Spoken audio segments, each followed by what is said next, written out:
Okay, a quick note before you listen to this podcast. This is a very unique episode I recorded with my friend Blake Cohen. He was in Israel for a week, and he's going to share with us the pulse of the nation as he perceived it when he was there. Because Blake is in Denver and I'm in the Torch Center in Houston, Texas, we had to record it asynchronously. And the plan was that I would record it on my device and him on his device, and then we would merge them together. But alas, there was a little bit of a technical problem. So thankfully we had a backup. We had a redundancy. We actually used the Zoom to record it as well. But the audio quality is quite poor, particularly on my end. Now, thankfully he did most of the talking. He's going to be sharing his story. He did most of the talking, but I have to warn you, I strive in all my episodes to try to have pristine audio. This one is not an example of what we strive to do. So unfortunately, the audio is not great, but it was a very powerful story that he told about what he experienced when he was there. And I think it's particularly useful for us who live in the diaspora to hear what's actually happening on the ground, what's the pulse of Israel. So I hope you enjoy it. If you can tolerate the poor audio, if you can't, I totally understand that. Maybe this is not for you, but you've been forewarned, and I apologize for that. We're still trying to figure out how to do these remote interviews in a more consistent way. This is not the first time it's happened, so forgive me for that. Of course, my email address is rabbiwolbe@gmail.com, and I look forward to your questions, your comments, and your feedback. Here is my conversation with Blake Cohen on the pulse of Israel. I am here with a special friend of mine, a first-time appearance on the podcast. It is great to have you on the podcast. How are you doing, my dear friend, Blake Cohen? I am excellent. Thank you. Thank you for having me. Of course, Blake is an old friend, a listener of the podcast as well. We've become friends over the years. And he's one of my friends that I always say, I have to try to find a way to get him on the podcast. And we actually had an aborted attempt a couple of months ago. You recall, we were going to do a podcast. It didn't work out, but now it's here. Please God, we'll have a wonderful, enlightening conversation. I'm looking forward to it. You were in Israel recently. Is that right? Yes, I was. I just got back actually yesterday morning, and I was there for a week. Yeah, and just we're recording this on Wednesday, November 22nd. I think we'll probably release it maybe early next week, but just so you have a sense. You went to Israel, and you went there because you wanted to help, to pitch in a little bit with the effort, also to get a sense of what's happening there on the ground. Is that right?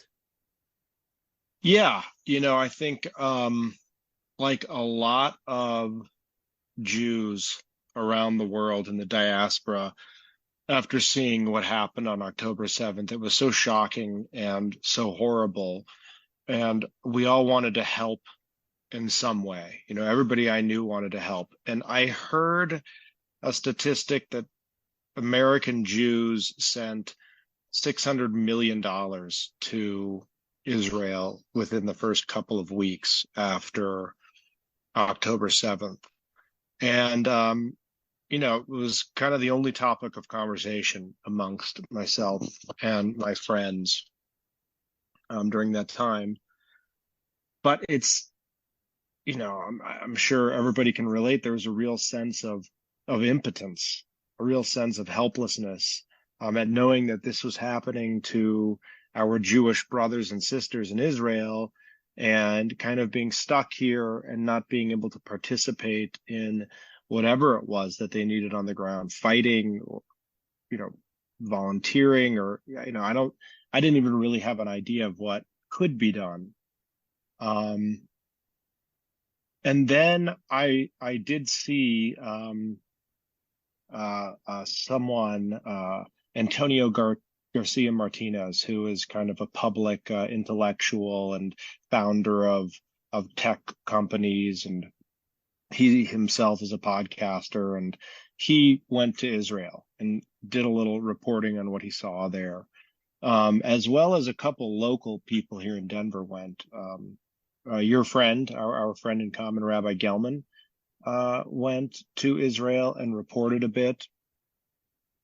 So I knew that it was possible that people were going there, and but I didn't know that I was going to have an opportunity to do that. And when this opportunity did come up, um, I had to jump at it. Yeah, I think it's an amazing statistic. Like you said, $600 million. That's not an insignificant chunk of change, but also, we're a nation, but we're really just a large family. And I think that's one of the unique hallmarks of our people is that we really feel connected with each other, even if we don't know someone and we don't really, maybe they come from even a different camp, they vote for a different political party, or they have a different religious orientation. We still feel like they're our brothers and sisters, and to use your words, and to see them over there, you just feel like you want to be there, and you want to help contribute. I know my son, I think I might have mentioned this on one of the podcasts. My son told me, like, why would I ever want to go to Israel? There's a war. I said, now is specifically the time that I want to go. What am I doing here? Our brothers and sisters are there. I want to be there with them and contributing. And you actually went. I actually went, and there was depending on what generation you come from, you'll either remember when Sean Penn went to Afghanistan to see it for himself, or more recently when Elon Musk went to the Mexican-American border to see it for themselves. I didn't want to be that guy. You don't want to be the person inserting yourself into something that really you have no business inserting yourself in, and you really don't have an adequate understanding of. And I was worried about that would be the case, that I'd be putting myself somewhere I wasn't needed or wanted, where I was in the way. But what you said about our connection to one another as Jews has never been brought to such sharp a point as it was when I was in Israel in the last week. Far from feeling like I was in the way or like I was a fifth wheel. And I'll mention, I was on a trip with 60 or 70 other people. I think that we felt the people that we met with, soldiers, displaced people, just regular citizens that we met, they were so deeply appreciative and grateful, and it gave them such strength that we were there and had come there during this time. That was, the most moving part of it, really, and really brought home the realization that we are one family. And this is how we have survived 2,000 years of exile. And it And is did you what get a gives us strength. sense? Did you get a sense, Blake, that feeling of camaraderie and kinship and brotherhood that you felt from the locals there, did you feel like they had amongst each other? Because as we know, Israel the last couple of months before this terrible event, it was riven with a fracturing, a schism, a fight, really the likes of which we haven't seen in a very long time. And of course, there's political factors in it, and this whole judicial debate, but all these protests, and Israel in itself is a very unusual marriage of so many different types of Jews. In the sense I'm getting, but I want to hear from you because you were there and you got a much closer appreciation. Do you feel like some Yeah. of those rifts are mending? Yes. It really is remarkable because I followed the judicial reform protests and movement pretty closely.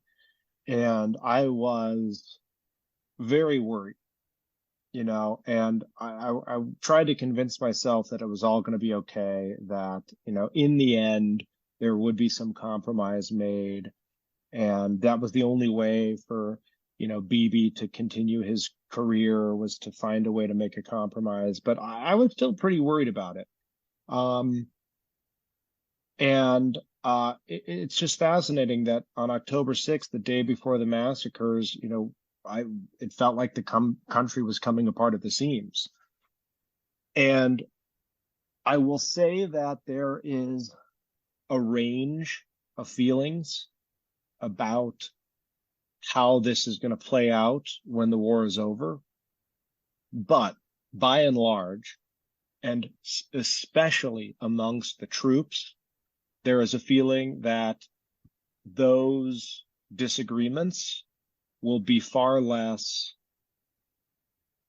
upfront than they were in the past. We spoke to a couple soldiers at one of the bases we went to, and one of the guys was pretty far left. The other was pretty far right.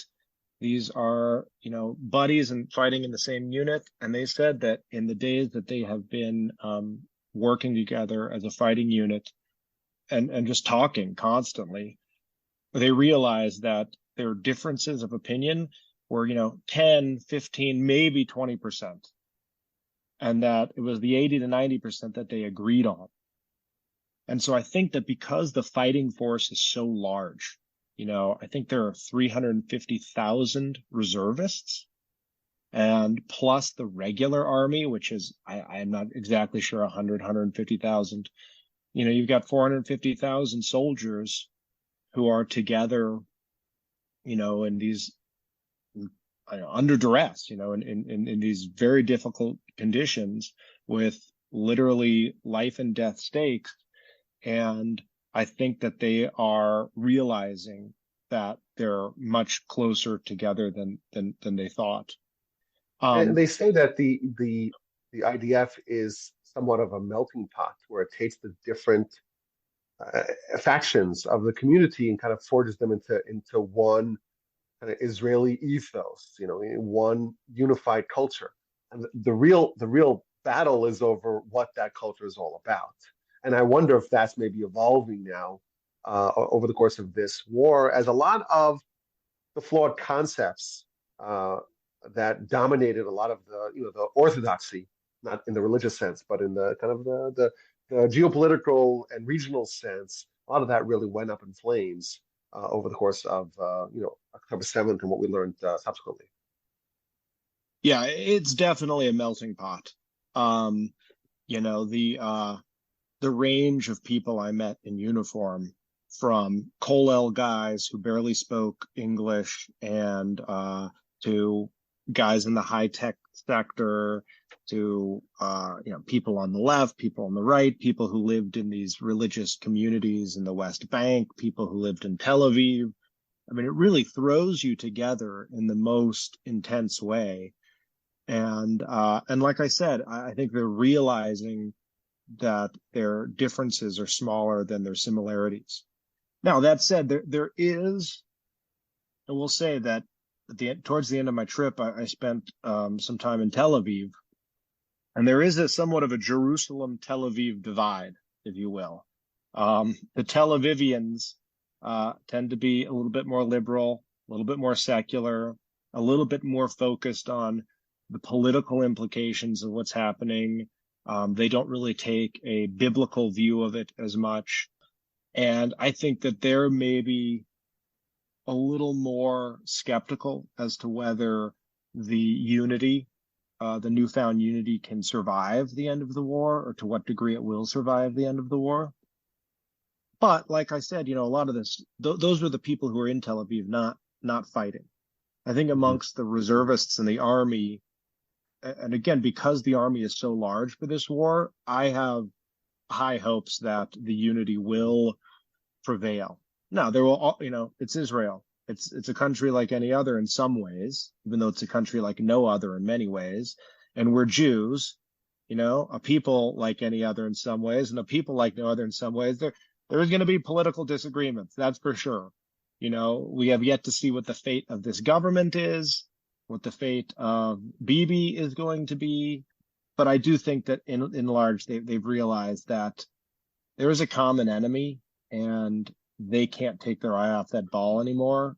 And that in the end, they're all Jews, and they want to see one another succeed. Yeah, I want to go through your itinerary, your journey bit by bit. But before I want to ask you just another introductory question. I wasn't there, right? But I've been trying to keep tabs or to try to be plugged in as much as I can what's actually happening on the ground. I mentioned in some of my other shows that I tried to watch some Israeli television in the original Hebrew to not get the foreign spin on it, to get more like a local spin. And one of the recurring themes is that there's been somewhat of a religious renaissance in the land.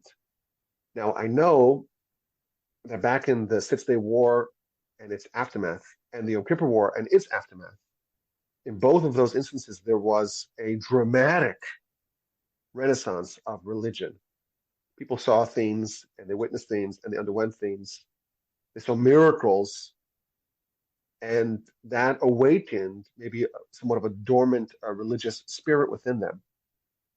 From what I've seen as an outsider, it looks like this current conflict, both the events, the terrible, awful, brutal events of October 7th, but also the war, it seems to me like what I've heard, what I've again encountered as an outsider, is that there has been an insatiable demand for tzitzis, and people want to wear tefillin, and people saying Shema Yisrael, and everyone saying Bezrat Hashem with the help of the Almighty. Did you get a sense when you were there that there was somewhat of a religious awakening amongst the troops and amongst the populace?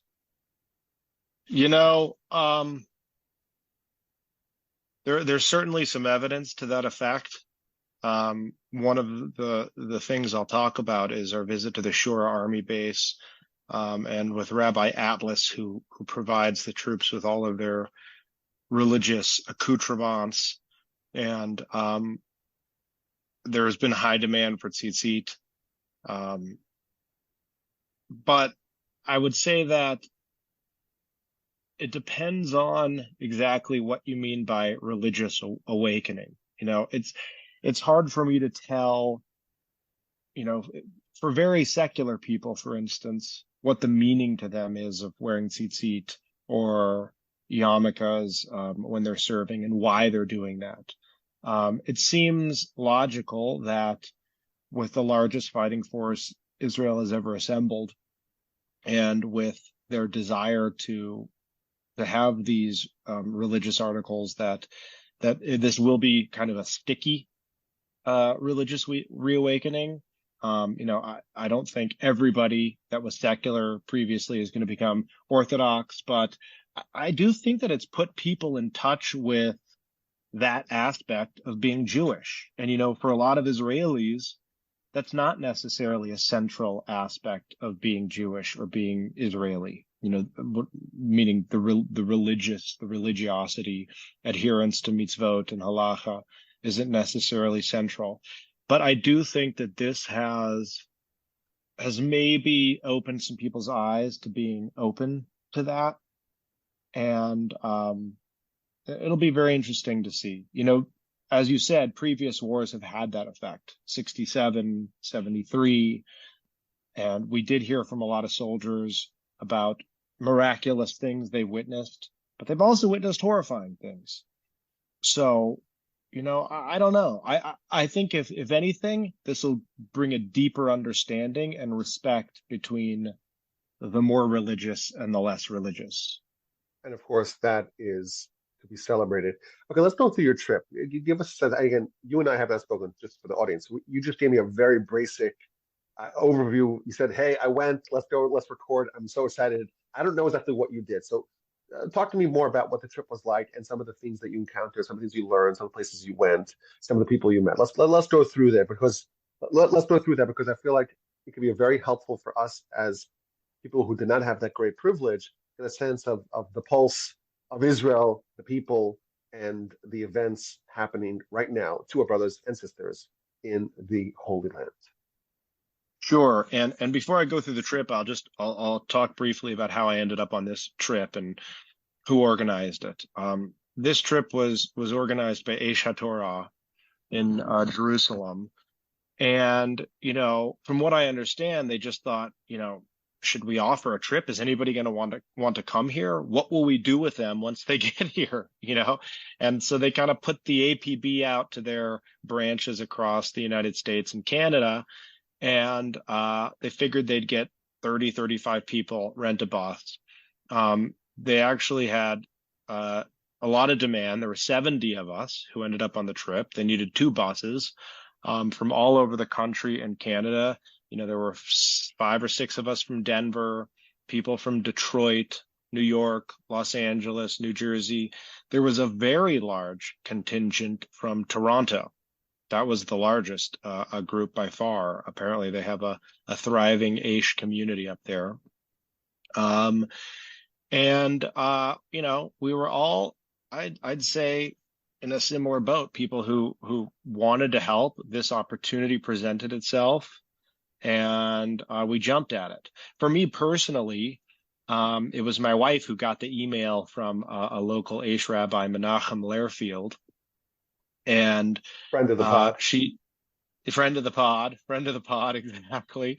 And he had sent an email. My wife is on his email list, and she told me about it. And I thought, oh, that's interesting. I wonder why she's telling me this, because there's no way she would allow me to go on this trip. She's a pretty cautious person. Um, but then, she said, why don't you go? And I said, really? Okay, yeah. Why don't I go? And I signed up for it. And, I asked her, I said, why do you think it's important? I'm surprised that you you want me to go on this trip. Did you increase my life insurance policy? What's going on here? Mhm. And she said, no, I just, I will say, like many of us, since October 7th, I've had a difficult time thinking about anything else. I'm reading the news, I'm on Twitter, I'm on a couple different WhatsApp groups where I get updates. It's been hard for me to concentrate on other things. And, she said, I can't have you pacing around the house like a caged animal all winter. I know you need to do something. And she said, also, this will set a good example for the boys. And I was very grateful that she had this perspective. And of course, she's right. It's an important thing to do. And my boys were very scared, actually. They're 11 and 13 years old. And when I told them I was going, they just said, no, you're not going. I said, okay, all right, let me talk to the rabbi and try to get a sense of how dangerous or safe this is going to be, and then we'll discuss it. So I talked to Rabbi Lehrfield. He told me that we would be staying in Jerusalem, which is pretty safe. And we were obviously going to have armed guards with us the whole time. And his feeling was that it was relatively safe. Now, once we got there, we ended up very close to Gaza on a number of occasions, very, in the West Bank. So I'm not sure that it was, we weren't in Jerusalem the whole time, but still, my own calculus was Hamas has their hands full. The rockets, the amount of daily rockets coming into Israel had decreased a lot. So I wasn't too worried about that. As far as an escalation of the war from Iran and their proxies, like Hezbollah, I wasn't too worried about that either, because President Biden, the Biden administration, decided to send the 2 aircraft carriers and a nuclear submarine to the area. So I thought that the chances of that sort of escalation were fairly low. And I really thought that the most dangerous thing was being stabbed by a terrorist in Jerusalem, which has happened. There was a police officer who unfortunately died from a stab wound. And I know that a couple attacks have been foiled in Jerusalem. So I thought that was the biggest danger. But it was a danger that I was willing to accept in order to be able to lend a hand and provide my support.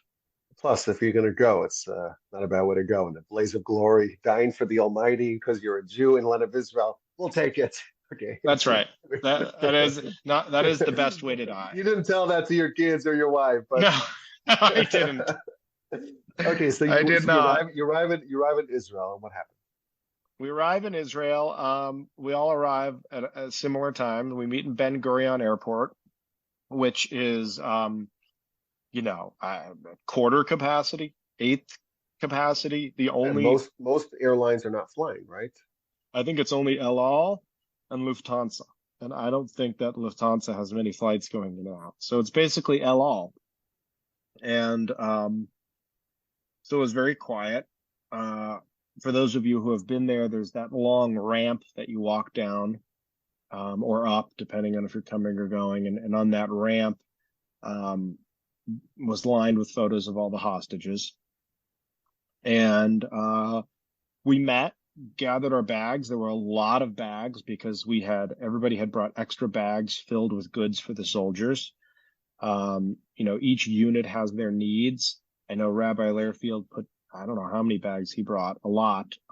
He used his mother's house in Miami as a staging for loading the bags. They're bringing bags from just people who wanted to send stuff to Israel. Exactly. They requested donations.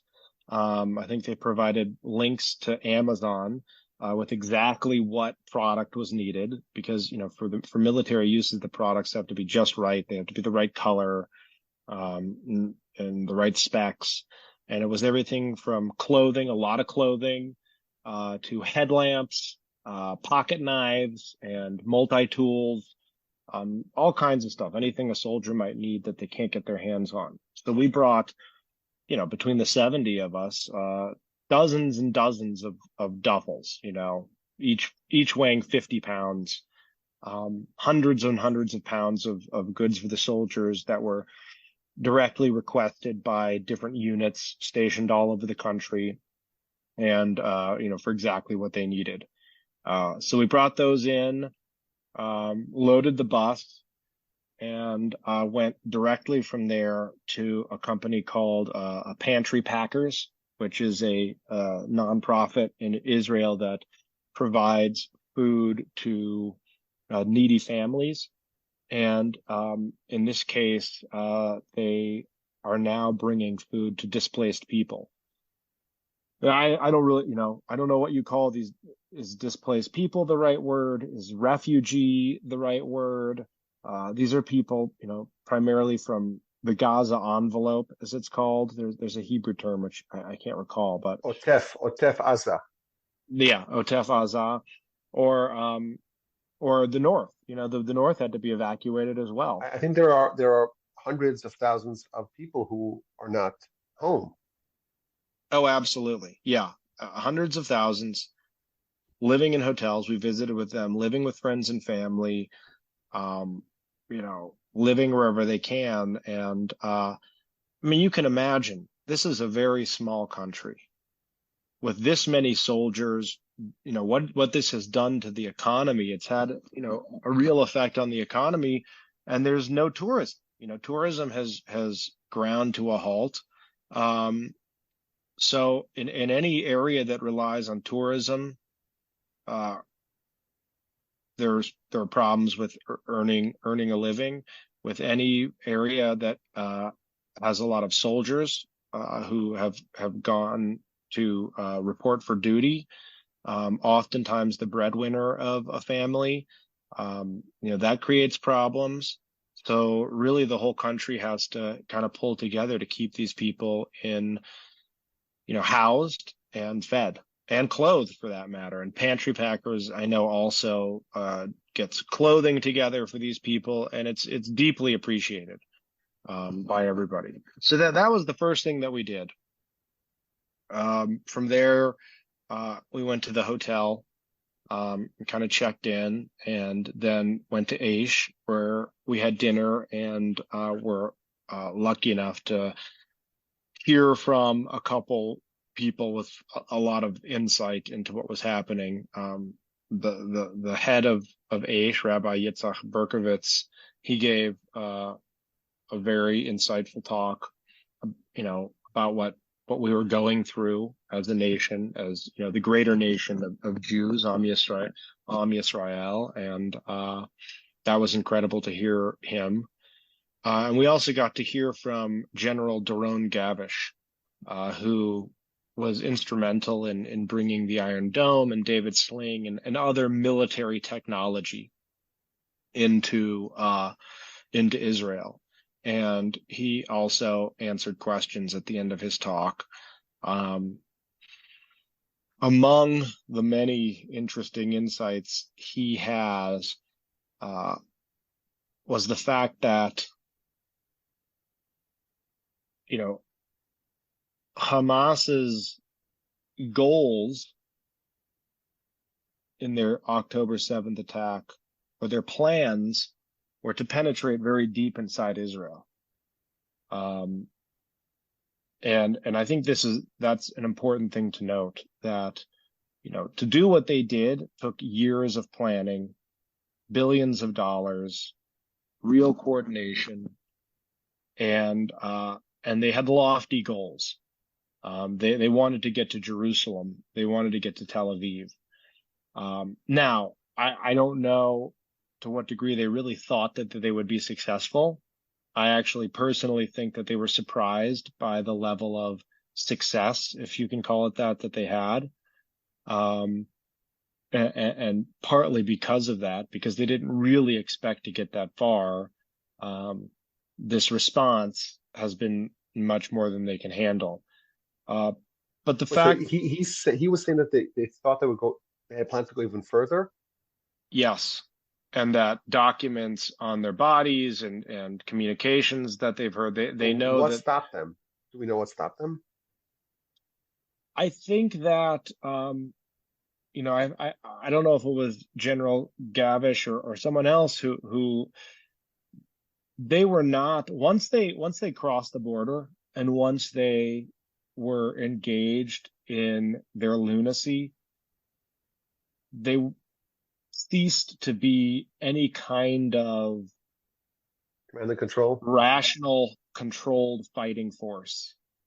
It really became kind of a free for all, and they didn't really have any kind of missionary discipline, um, which thank God they didn't, because had they maintained that with the IDF's slow response, they could have done a lot more damage.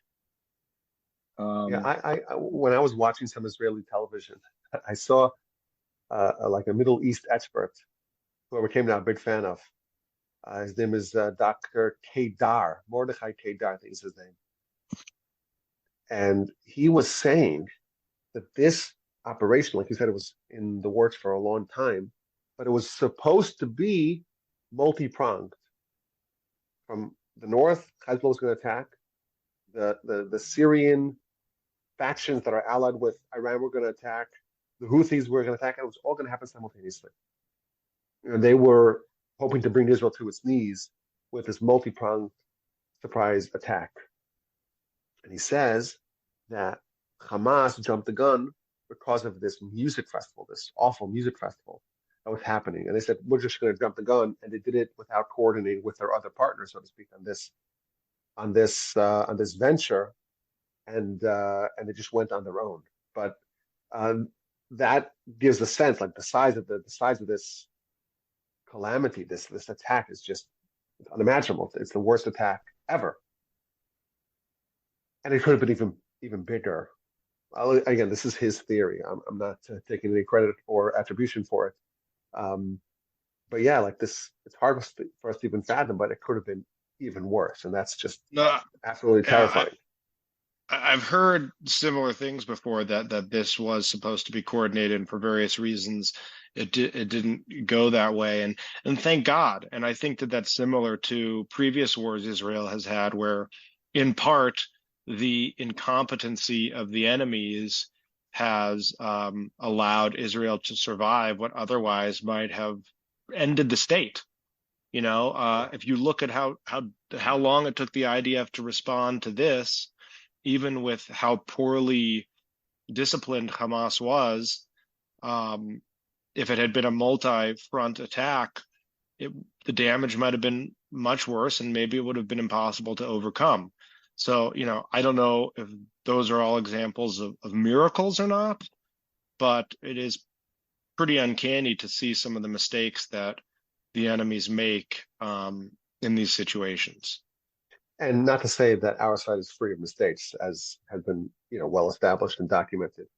But in addition, Absolutely. I want to point out, it's important to mention, that there were many individuals who grabbed their guns and headed south. When they heard about it, they heard about this infiltration. There are a lot of very brave soldiers, but also civilians that just jumped right in and took on the Yeah. danger head on. Yeah, we had the pleasure of meeting with two of them one day, and hearing their stories, and I'll get to that later. But hearing their stories was really, truly incredible. And also, it's a good example. One of them is not religious, the other one is religious, and hearing some of the differences and kind of what they make of this was very interesting, and their responses to it. And I don't know if the way they've responded to this is all because of whether or not they're religious or not, but two guys who did very similar things on that day, saw very similar things, came away with some different perspectives. Okay, so tell us more about what happened in your trip. So Wednesday, our second day on the trip, we started out. We went to a place where we made sandwiches for soldiers.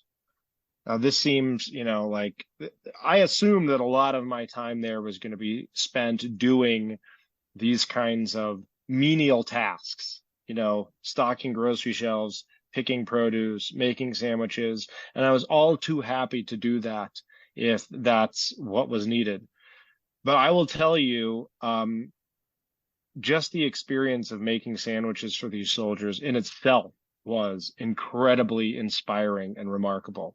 And you show up to, we're doing it out of a restaurant called Aroma, which I guess is a fairly well-known Israeli chain.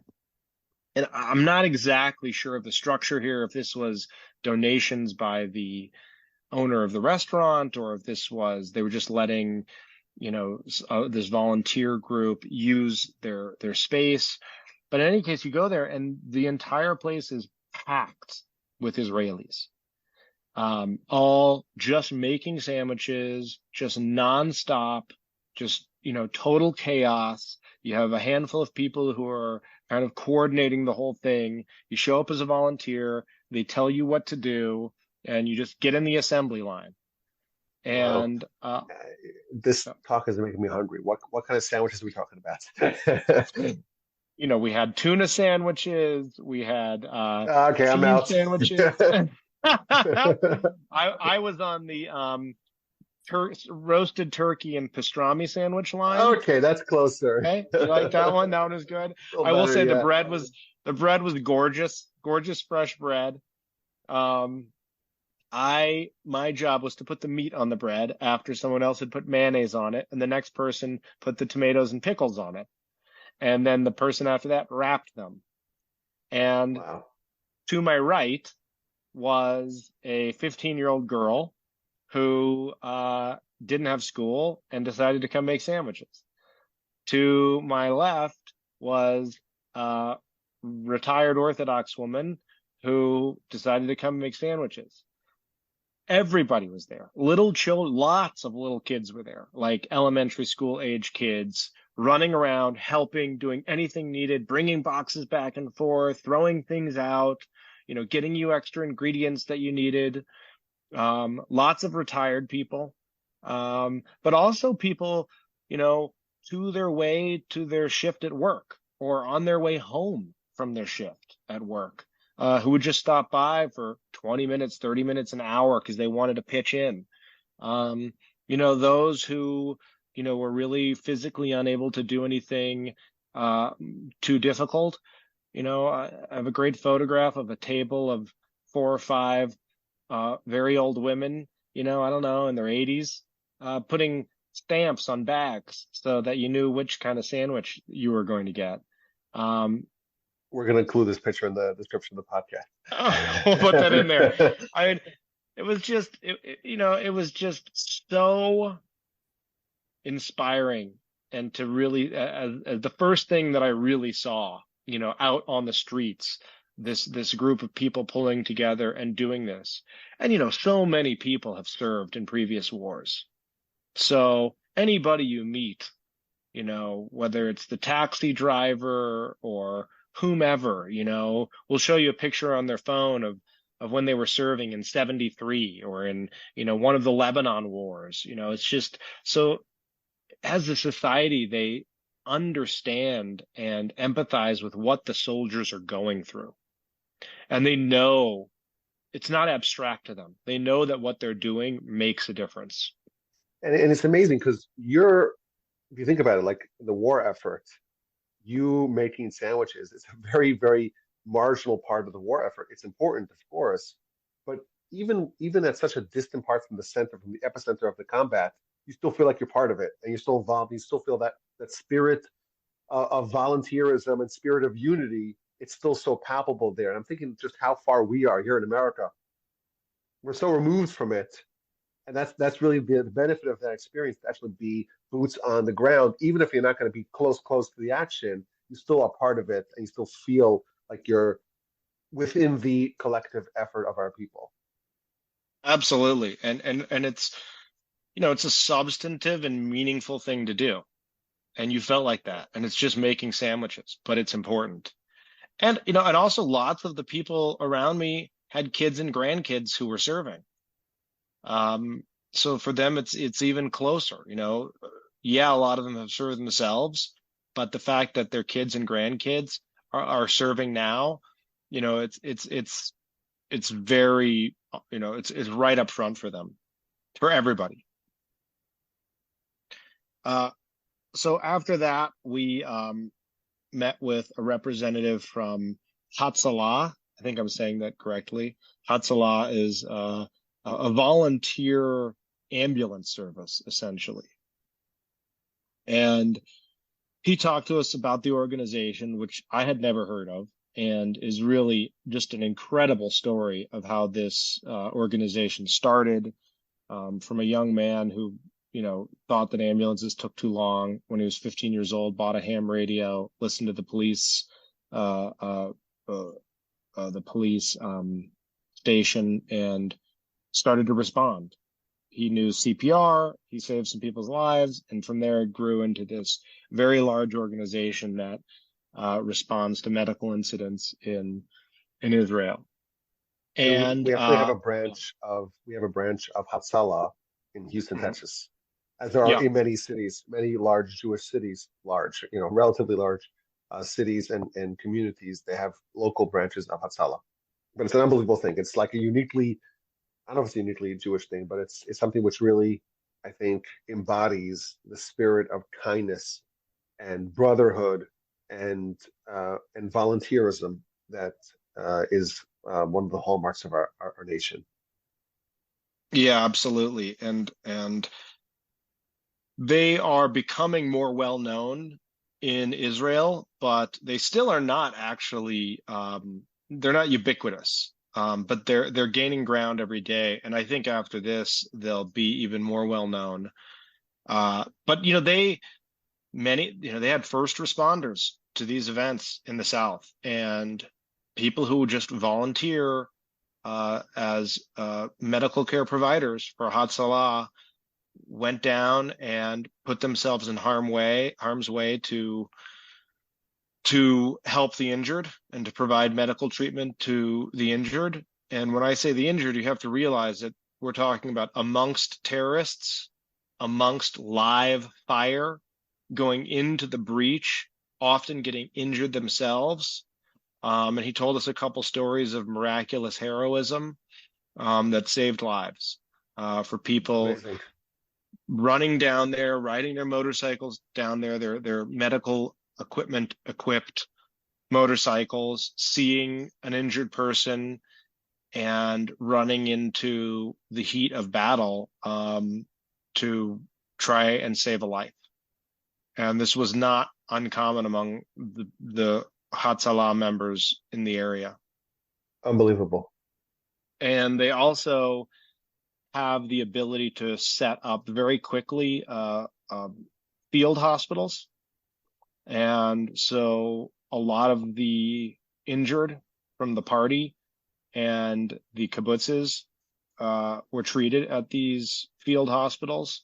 So, just another amazing facet of the gem that is the Jewish people that you just, might not notice, might not hear of, might not realize how important it is. And I'll mention not all the Hatzalah volunteers are Jewish, in Israel. Many of them are Druze or Arab or Christian. And, they contributed as well to this too. So, Baruch Hashem, thank God for them. They're incredible people who are really selfless. And that kind of selflessness was certainly a theme throughout the trip. And after that, our next stop was really, for me, maybe the most intense and impactful moment of the trip. We visited the Shura Army Base. This is, I believe, the Army base where the chief rabbi of the IDF is based out of. It is also the base where they prepare bodies of soldiers and people who have died in combat. I'm just going to give a quick disclaimer. You told me this ahead of time that what you're going to talk about now might be a little bit disturbing to some people. So if someone doesn't have a stomach for it, maybe they should just fast forward a few minutes and if they want to avoid it. But go ahead. So Shura Army Base. Yeah, so there were two parts of this tour. The first one was where we learned how the bodies were treated. And then the second part was, this is also the base where they house all of the religious equipment for the troops. And so I'll just kind of go in order. The first part, we were led by Rav Bensi Man, who works for Mizrahi in his civilian life. He's an Israeli. His parents are American, and he spent 4 years in England. And he came back. I can't remember if he came back for the war effort or before that. But in any case, he was telling us that he was very disappointed that he couldn't contribute to the war effort because of his health. And he didn't mention what aspect of his health precluded him from that, but just that he, felt an intense need to help. And about that time, he got a call from the Army, and they said, we need you at Shura Army Base. I think it is because, if I recall, he has some expertise in the laws around death and burial. And so he described for us his experience so far. Particularly in the days and weeks following October 7th, as you can imagine, we've all heard and read and seen videos of all the ways that the terrorists murdered people, shooting them, burning them, dismembering bodies, everything. And this army base is designed to, I guess in a difficult battle and in a war, you might have tens, maybe dozens of bodies that you might be required to process, if I can use that term, at a time, to prepare for burial. This certainly was not a base designed with the idea that there would be over 1,000, 1,200 bodies, Jewish bodies to prepare, not to mention 700 or so terrorist bodies, and the need to differentiate between those, which is extremely complicated in itself. So what he told us was that, in the first days, they actually had sugar trucks, or I guess there's a sugar company, a well-known sugar company in Israel, that the trucks are visible and recognizable to the average Israeli citizen. And these truckloads would come, and they would be full of bodies and remains, and oftentimes they would be in bags. And he would be unloading these bags, and some of them would be very heavy to 100 pounds or more, 250 pounds, and some of them would be very small, a few pounds. And the size and weight of the bag, would depend upon who was in there, an adult male or a child or a baby. It would also depend on how much of their remains were left. And each of these bags had to be opened. And this man and the people that work with him had to look in each of these bags and make decisions from there on how they were going to handle each and every one of these people who had been murdered. Just a job that is difficult beyond imagining. And they had to do this for weeks on end, every single day, go to this army base, pull out these bodies, look at them, try to determine how to identify them. That in itself is just, heroism to a level that I can't even imagine. And this is not, I imagine that a lot of countries, a lot of armies around the world would not necessarily go to these lengths. I know that they wouldn't. They wouldn't go to these lengths of making sure that you identify each and every body, treating them with the kind of dignity and respect that is required of Jewish law. One of the stories that we heard was that there were some remains that the army could not identify. Their equipment, their ability to extract the DNA from these particular remains, I believe it was because of the degree to which they were burnt, would not allow them to identify these bodies. So they took the remains to a lab in the United States and identified them at this lab that does have the technology to do this. And the lab technicians in the United States could not understand. They asked the Israelis who brought them there, so you're telling me that you just brought these bodies here just for these two people, just to identify them? Yes, they did. And that's the level of seriousness which would they take their job. There were a lot of women working on the base. The women's bodies and the men's bodies were treated by either women or men respectively. And one of the women spoke to us, and she said, that they essentially treat the bodies according to the laws of tznius, of modesty. They literally treat these remains of human beings as if they wanted to be treated while they were living. That's what she said, how they would want to be treated while they were living.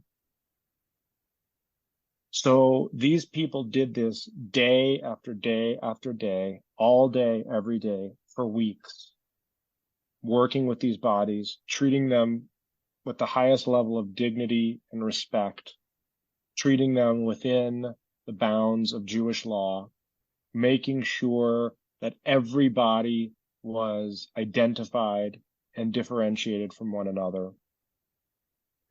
That's one aspect of the job. Another aspect of the job is speed. They want to identify the bodies as quickly as possible and notify the families as quickly as possible.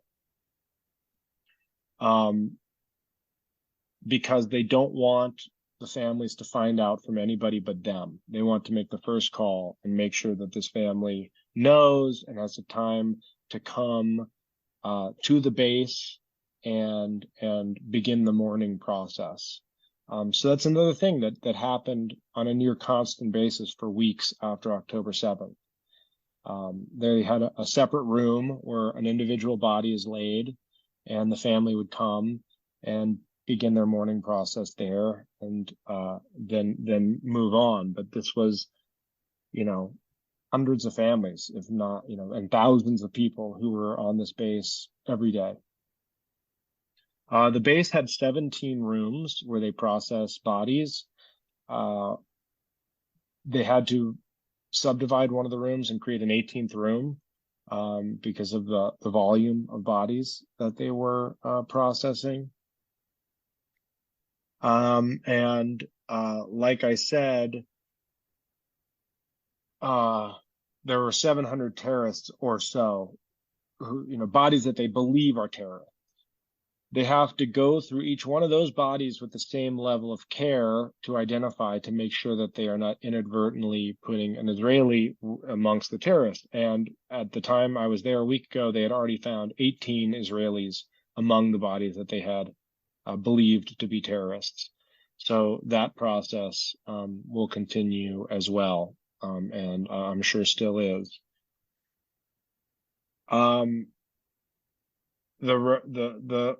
The man who led the tour, he told us that, the first day he went home and he took a shower and he couldn't get the smell off. And, they described the smell of this facility, which is just, really horrible to think about. And he called a friend and said, I can't get rid of the smell. And his friend said, it's in your head. You don't smell that anymore, but you're going to be living with this for a while. And the trauma that these people are going through who are doing this, they know, they're very aware of this, that they don't really know the psychological toll that it's taking on them.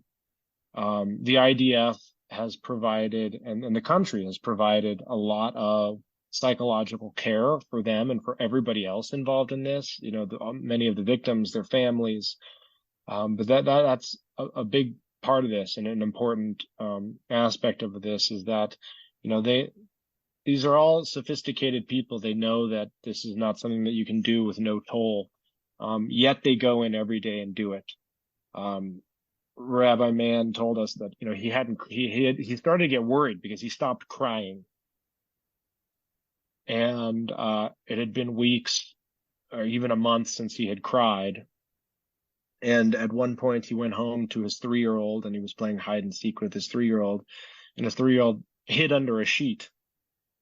And when he saw this, the dam broke. This was, it was a similar image to what he had seen working on Shura.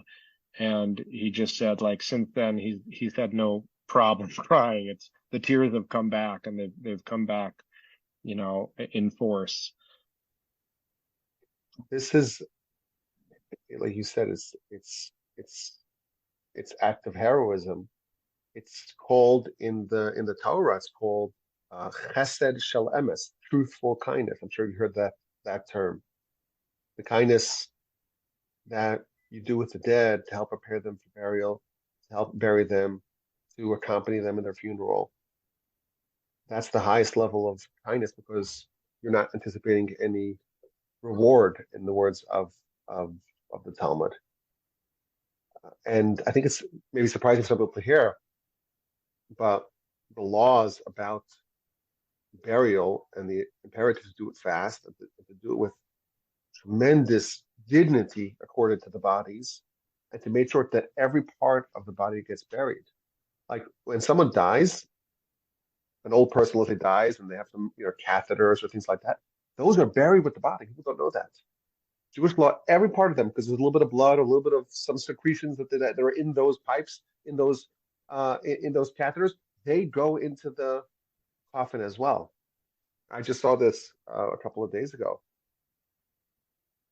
The terrorists, they killed a lot of the party goers by this festival in their car. They burned out their cars. So there's dozens and dozens of these holes of burnt out cars. And this organization, Zaka, which I'm sure you encountered them as well.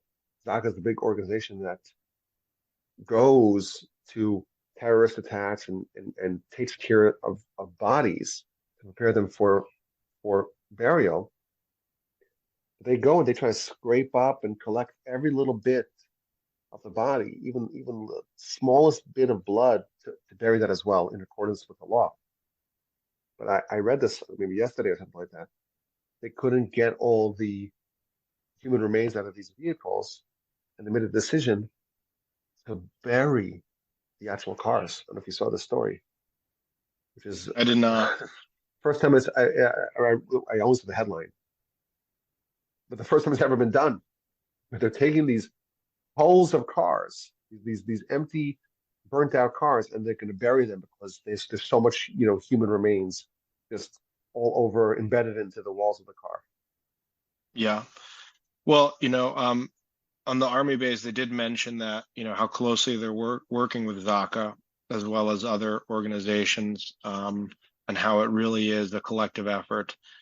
But Shura and Zaka and what they do, to me, first of all, I'll tell you, I've never cried so much in a week as I have on this trip.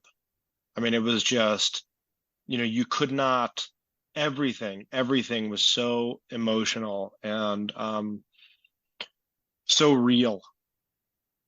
And I'm not a crier, but like it's the only way to relate to what's going on in an authentic way. And everybody, I mean, you didn't even have to look around. You just knew that everybody was crying, as you're seeing this among many other things that we've seen. But I think that why this particular experience was so powerful is, to me, this crystallizes what the Jewish people are about. That even in death, the amount of dignity and respect you have for human life is at the forefront of everything. This is that in tragedy, in the horrors of what these people see, this to me is what it means to be a light unto the nations, to show that the humanity, the importance of humanity, the primacy of human life, of dignity and respect for human life, to go to these lengths to acknowledge that these remains are the remains of a real human being, an individual, to be treated as individuals. It's in such stark contrast to the people who perpetrated these crimes and these murders. And it blows my mind that people can't see this, that there are so many people who fail to see this, who have such a difficult time recognizing this. And that's one of the reasons why I think that what they're doing on this army base, what Zaka is doing, what the people at Shura are doing is so important to get out there, because it really shows, the best of what we are as a people and what Torah is. Yeah, it's one of the lines that we read in the Mishnah that really reverberates in the heart of our nation is that if you save one life, you save the whole world. Every person has to say, the world was created for me. That's the value that we accord in a single life. And this is manifested, of course, in the hostage negotiations, because we'll give up 1,200 soldiers, 1,500 soldiers, what, for one? It turns out that might be a fair exchange, because the value that we place upon one life is really effectively infinite. Yeah. Now, when you were there, were they still doing this process of identification, body identification, or they had completed that? It had slowed down a lot. Obviously it continues because soldiers are continuing to die, but they had finished most of the victims of October 7th. And at that point, I think they had turned their attention to the 700 bodies that they thought were terrorists. I'm not sure what they're going to do with those bodies. I have a feeling that the enemy will not care and won't really care if those remains are returned to them or not. So that process is ongoing. But, as we walked through the halls, I don't know if it was in my head or not, but I could detect a certain odor, a certain smell. They keep it very clean, but I did see, a clump of hair, that I just wondered where it had come from. And,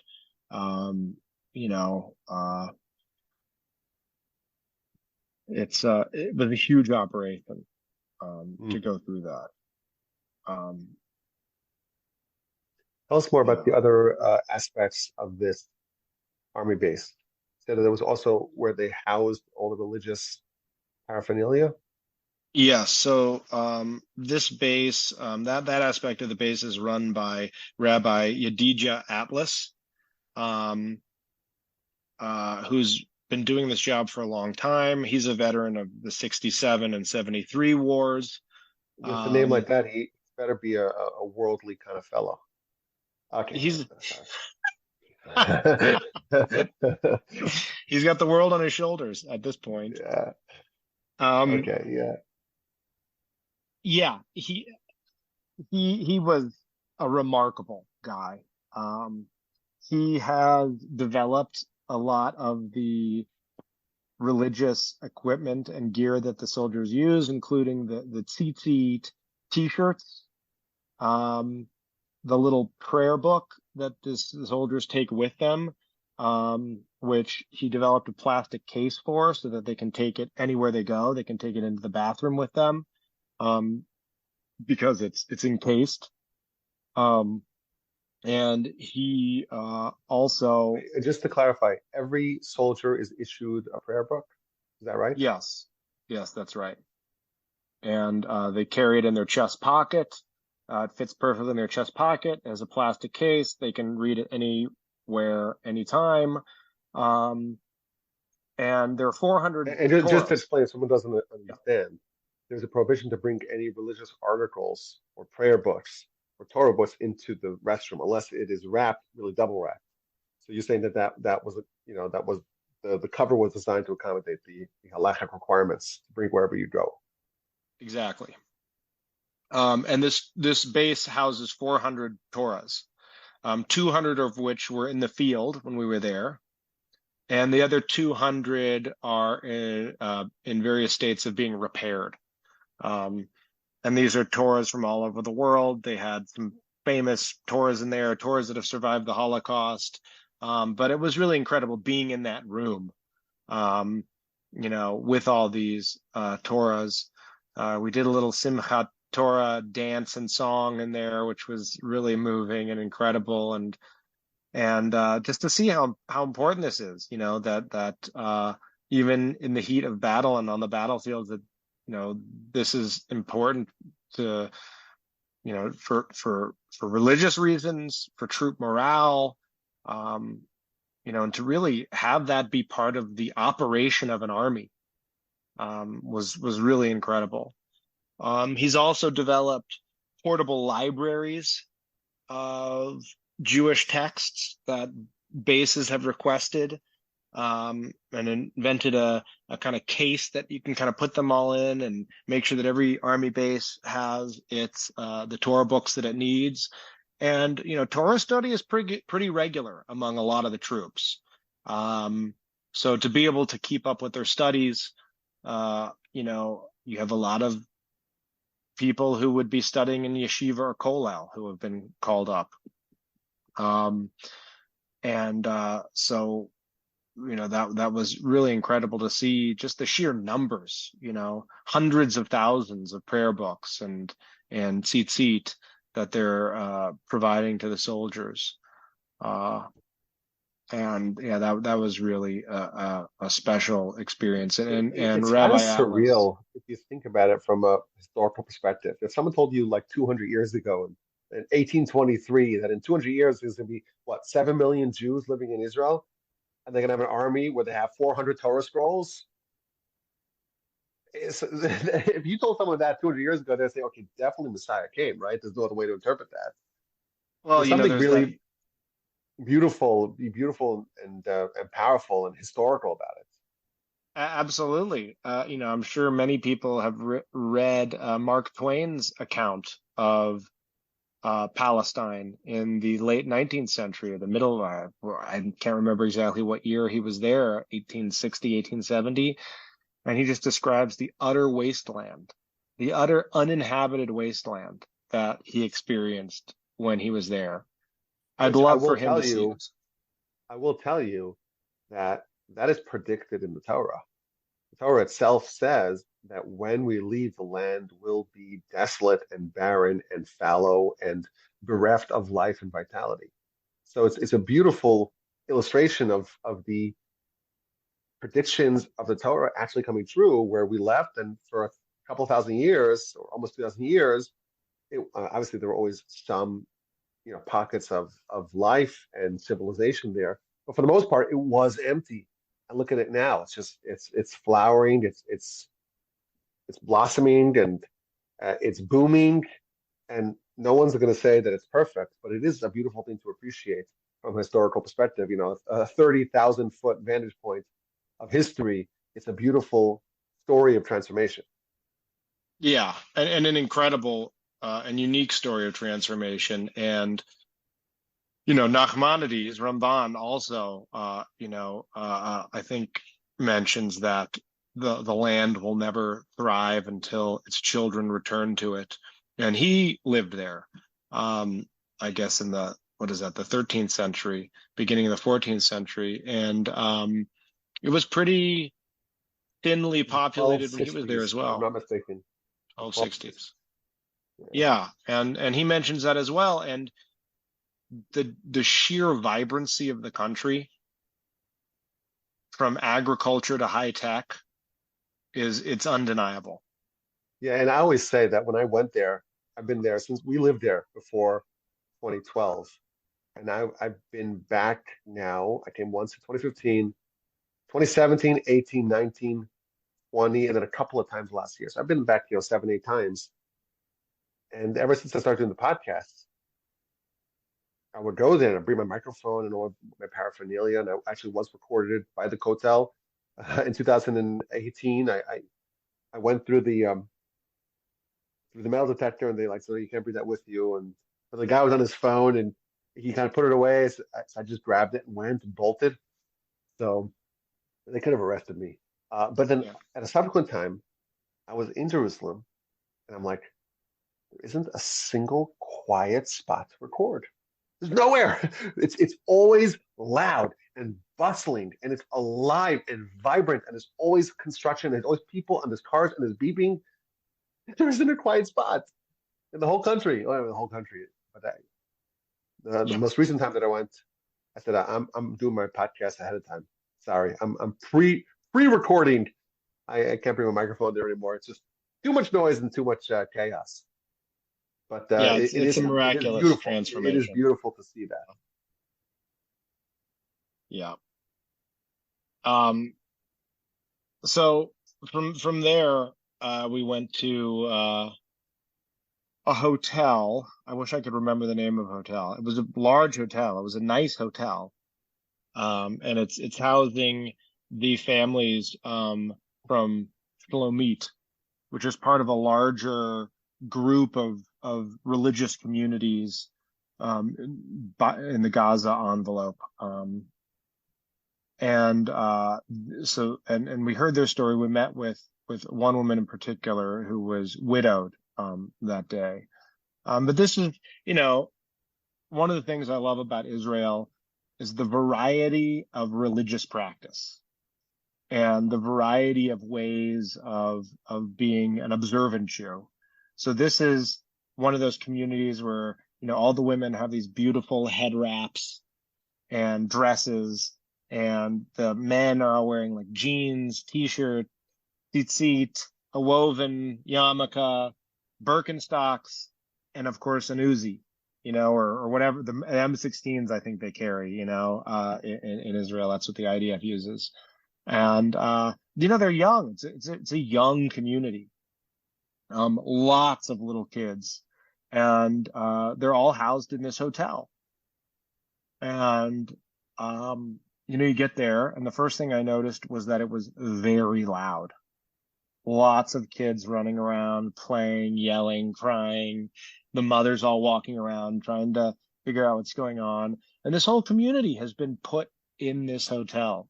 And, thank God they have a place to go, but it can't be comfortable.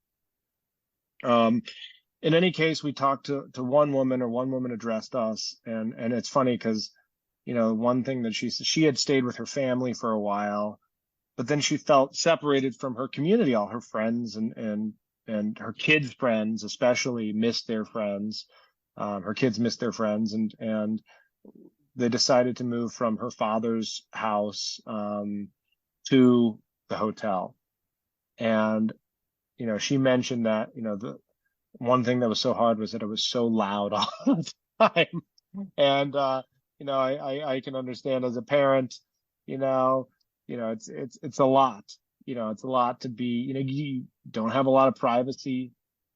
Um, you don't have your own home, your own stuff, and it's really it's not easy to be displaced like they are, away from their jobs and their work. I think it's an agricultural community when they come from where they come from. So I think a lot of them work in that field.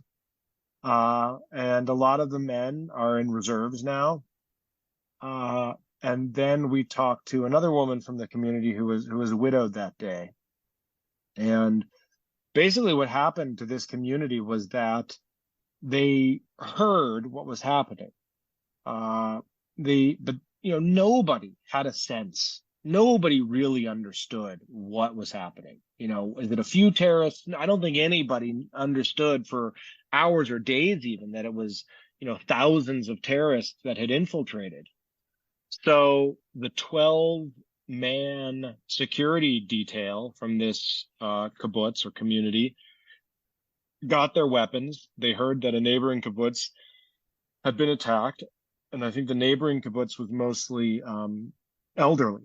So they went up and didn't have their own security detail. So they went up to this kibbutz, which was a few kilometers north of where they were, to protect that community.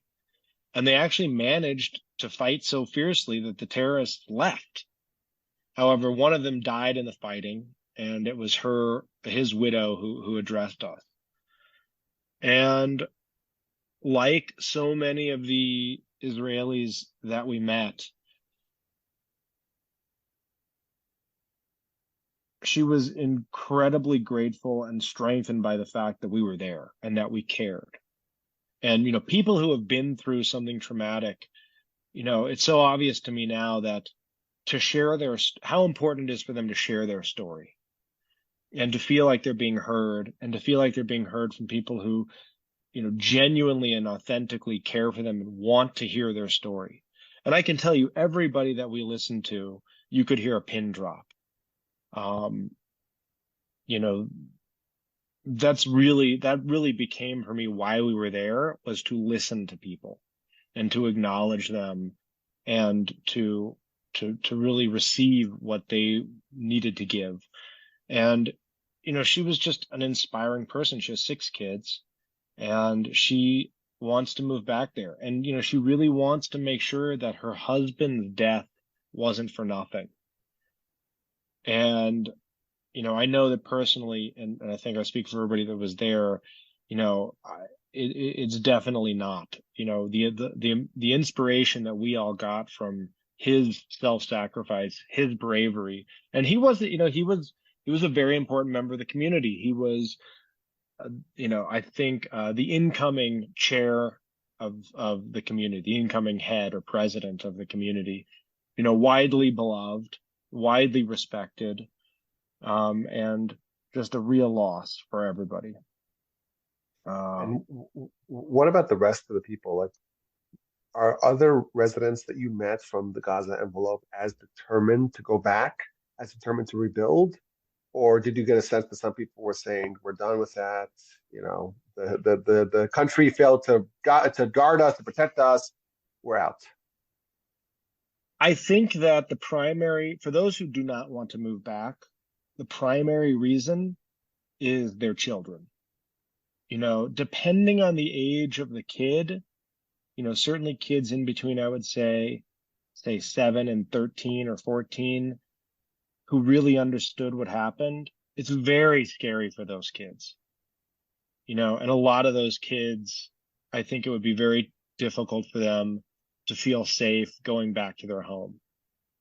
It also depends on the degree to which the community witnessed atrocities. This particular community did not witness very many atrocities, or any really. They managed to escape because of that 12-man detail that fought the terrorists off. They suffered a very serious loss with this man who died. But that's different, I think, than Be'eri or some of the other communities that witness more violence. So it's hard to say. It's really hard to say who will return and who won't. I think in the main, those communities will continue on and a lot of people will move back. I don't know what will happen with a kibbutz like Be'eri, which, a huge percentage of the population was wiped out. There aren't even enough people left from there to go back and rebuild it. You'd need new people. So I don't know, but whatever decision they make, I'll totally understand and respect. And, no human being should ever have to make a decision like this. Let me just look here, see what the next thing was. Oh, I'll mention, that these were the first people we had met who were kind of refugees because of what had happened. And one thing that I noticed throughout the trip is there wasn't a lot of overt cries for revenge. Vengeance wasn't top of mind. I sensed no what I would call bloodlust at all. There was some anger for sure. A lot of it directed towards, the government, for not being there, for taking so long to respond, for not seeing this happening. There was an incredible amount of disappointment. Disappointment at, the naivete of the country, the naivete of some of their own communities, the lack of preparedness, but there wasn't bloodlust. There wasn't a deep need to avenge themselves. And I heard something. Hashem Yikom Hamam. May God avenge their blood. Gamam. Yeah. May God avenge their blood. And I thought that was interesting because it doesn't say, may we avenge their blood, but may God avenge their blood. And I think that was kind of under the surface in a lot of the conversations that I had with people. Like, look, we have a mission as a people. We have a mission as a country, which is to build this country, to build up the Jewish community, to be Jews, to be a light unto the nations. And yes, we have a duty to protect ourselves and we have a duty to defend ourselves, but vengeance will leave to God. I really felt that. Like, and I'm sure that there are individuals and individual soldiers who are extremely angry and would like to take vengeance into their own hands. But in the main, I was surprised at how little of that I heard. How rational and matter of fact so many of the soldiers and citizens were in terms of what they have to do now as a country to defend themselves, to destroy Hamas, and taking care of that business that's in front of them. And their ability to differentiate between that and, there's a variety of opinions on to what degree your average Gazan is a sympathizer or supporter of Hamas. I think the general feeling is that that's pretty ubiquitous there. But obviously at some point you are an innocent child, and certainly there are people there who are probably very anti-Hamas. And the Israelis keep this in mind. The soldiers keep this in mind. And I think this this experience went a long way to breaking even some of their own naivete. Like one person said to me, like, look, we knew they weren't our friends, but we weren't expecting this at this time. And so I think that, like happens when something like this happens, there is a general, it wakes you up to the reality of who your enemy is. Something that you can forget because you don't think like them. The Israelis don't think like them. They don't think in those terms. And I think it's hard for us to remember that there are those who do think in those terms. They do think in genocidal terms. They do think in a way that doesn't value life. But these kibbutzniks, as well as the others that we met, I have a pretty sober view. And I will add maybe that if someone does feel the urge for revenge, I think that it could be justified. I'm not saying I think that yeah, we do outsource our revenge to God, Hashem Yikom Damam, but I don't. I had someone who asked me a question like right soon after the attack, is feeling a desire for vengeance okay? And I said yes, because again, God takes vengeance, and that's obviously a proper way to do it.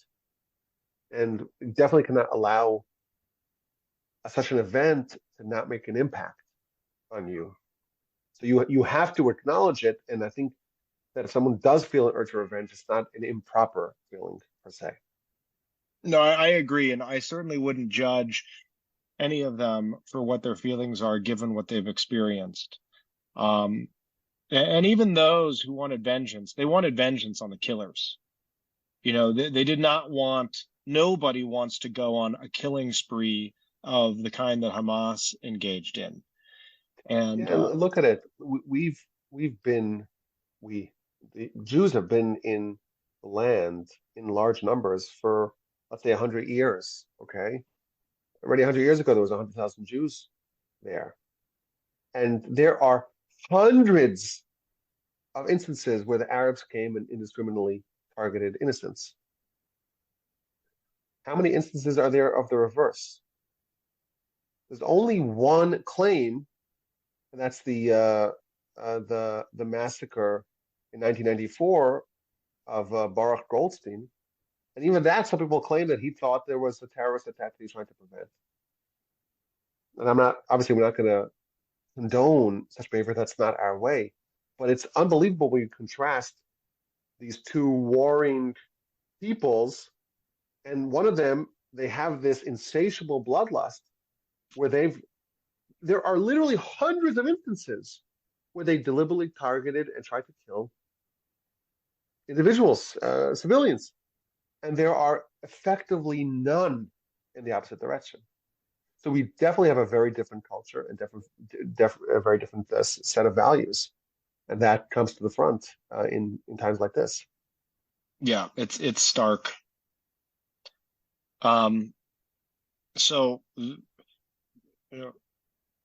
to continue the theme of differences of response to this kind of thing happening, that night we had dinner with a bunch of young entrepreneurs who are already working on solutions to anti-Semitism, to preventing these kinds of attacks in the future.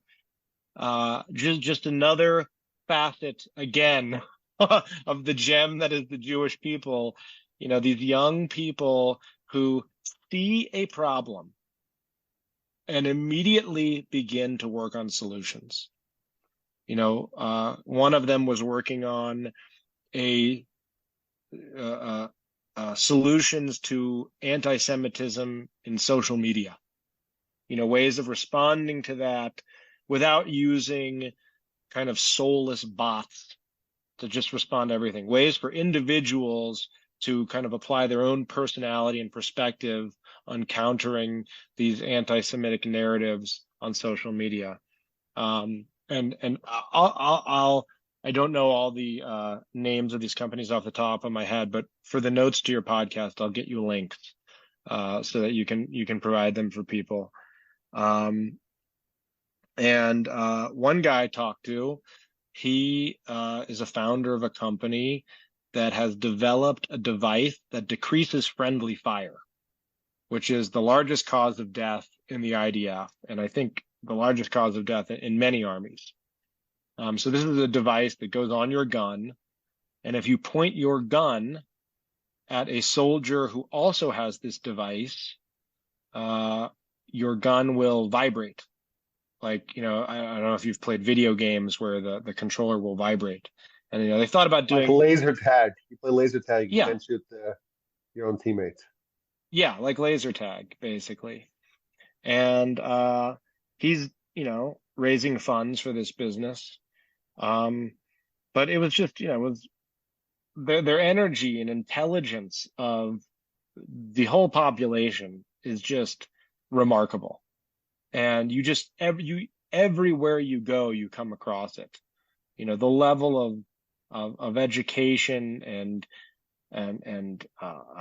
innovation is really incredible. So, we had that dinner. I got to meet a bunch of really smart young people.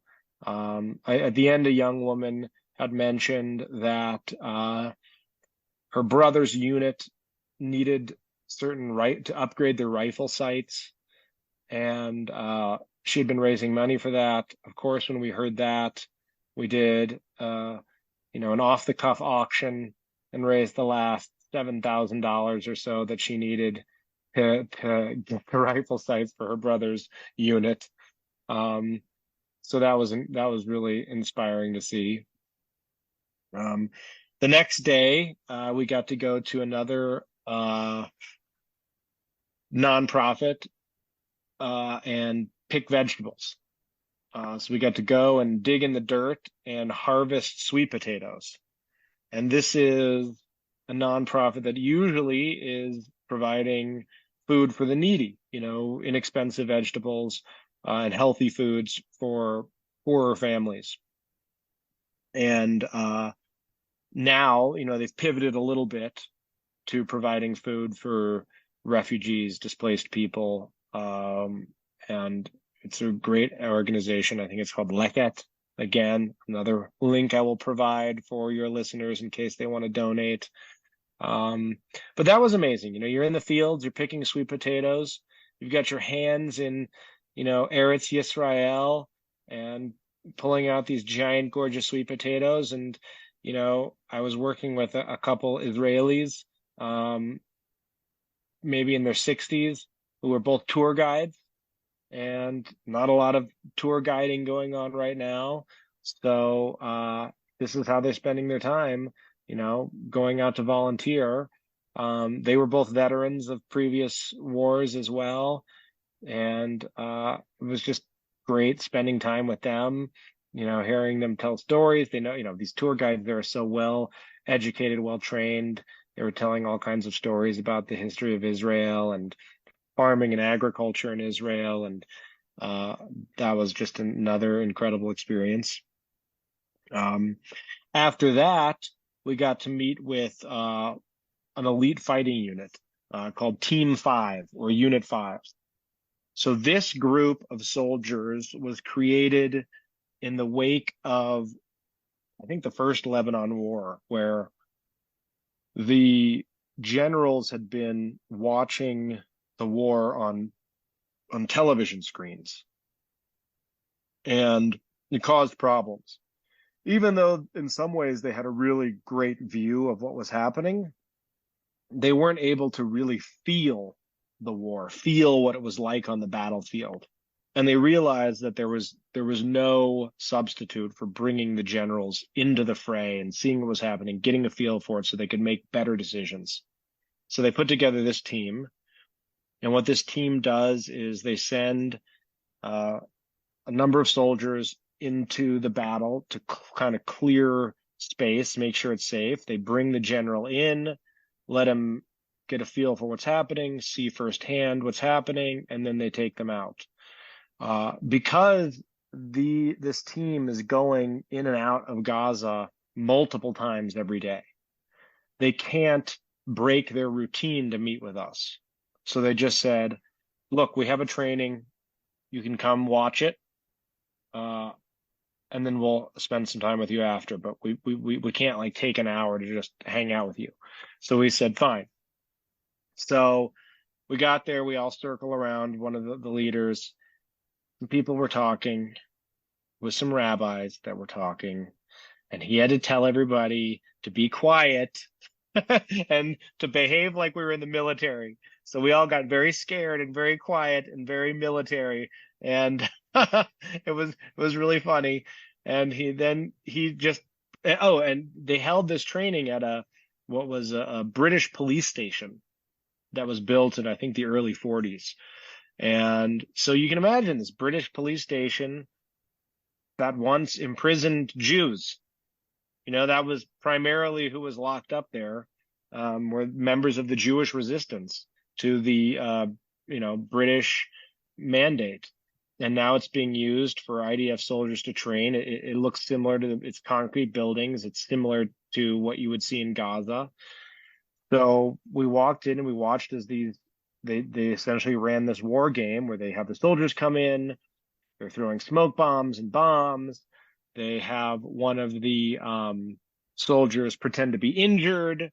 They bring the general in. Actually, who they chose to be the general? Rabbi Lairfield got to be the general, running in between, two soldiers in front of him, two soldiers behind him, in and off the battlefield. You see them pick up the injured soldier, bring him back, put him on the truck, and then drive away. It was very intense. It was very What a loud. thrill.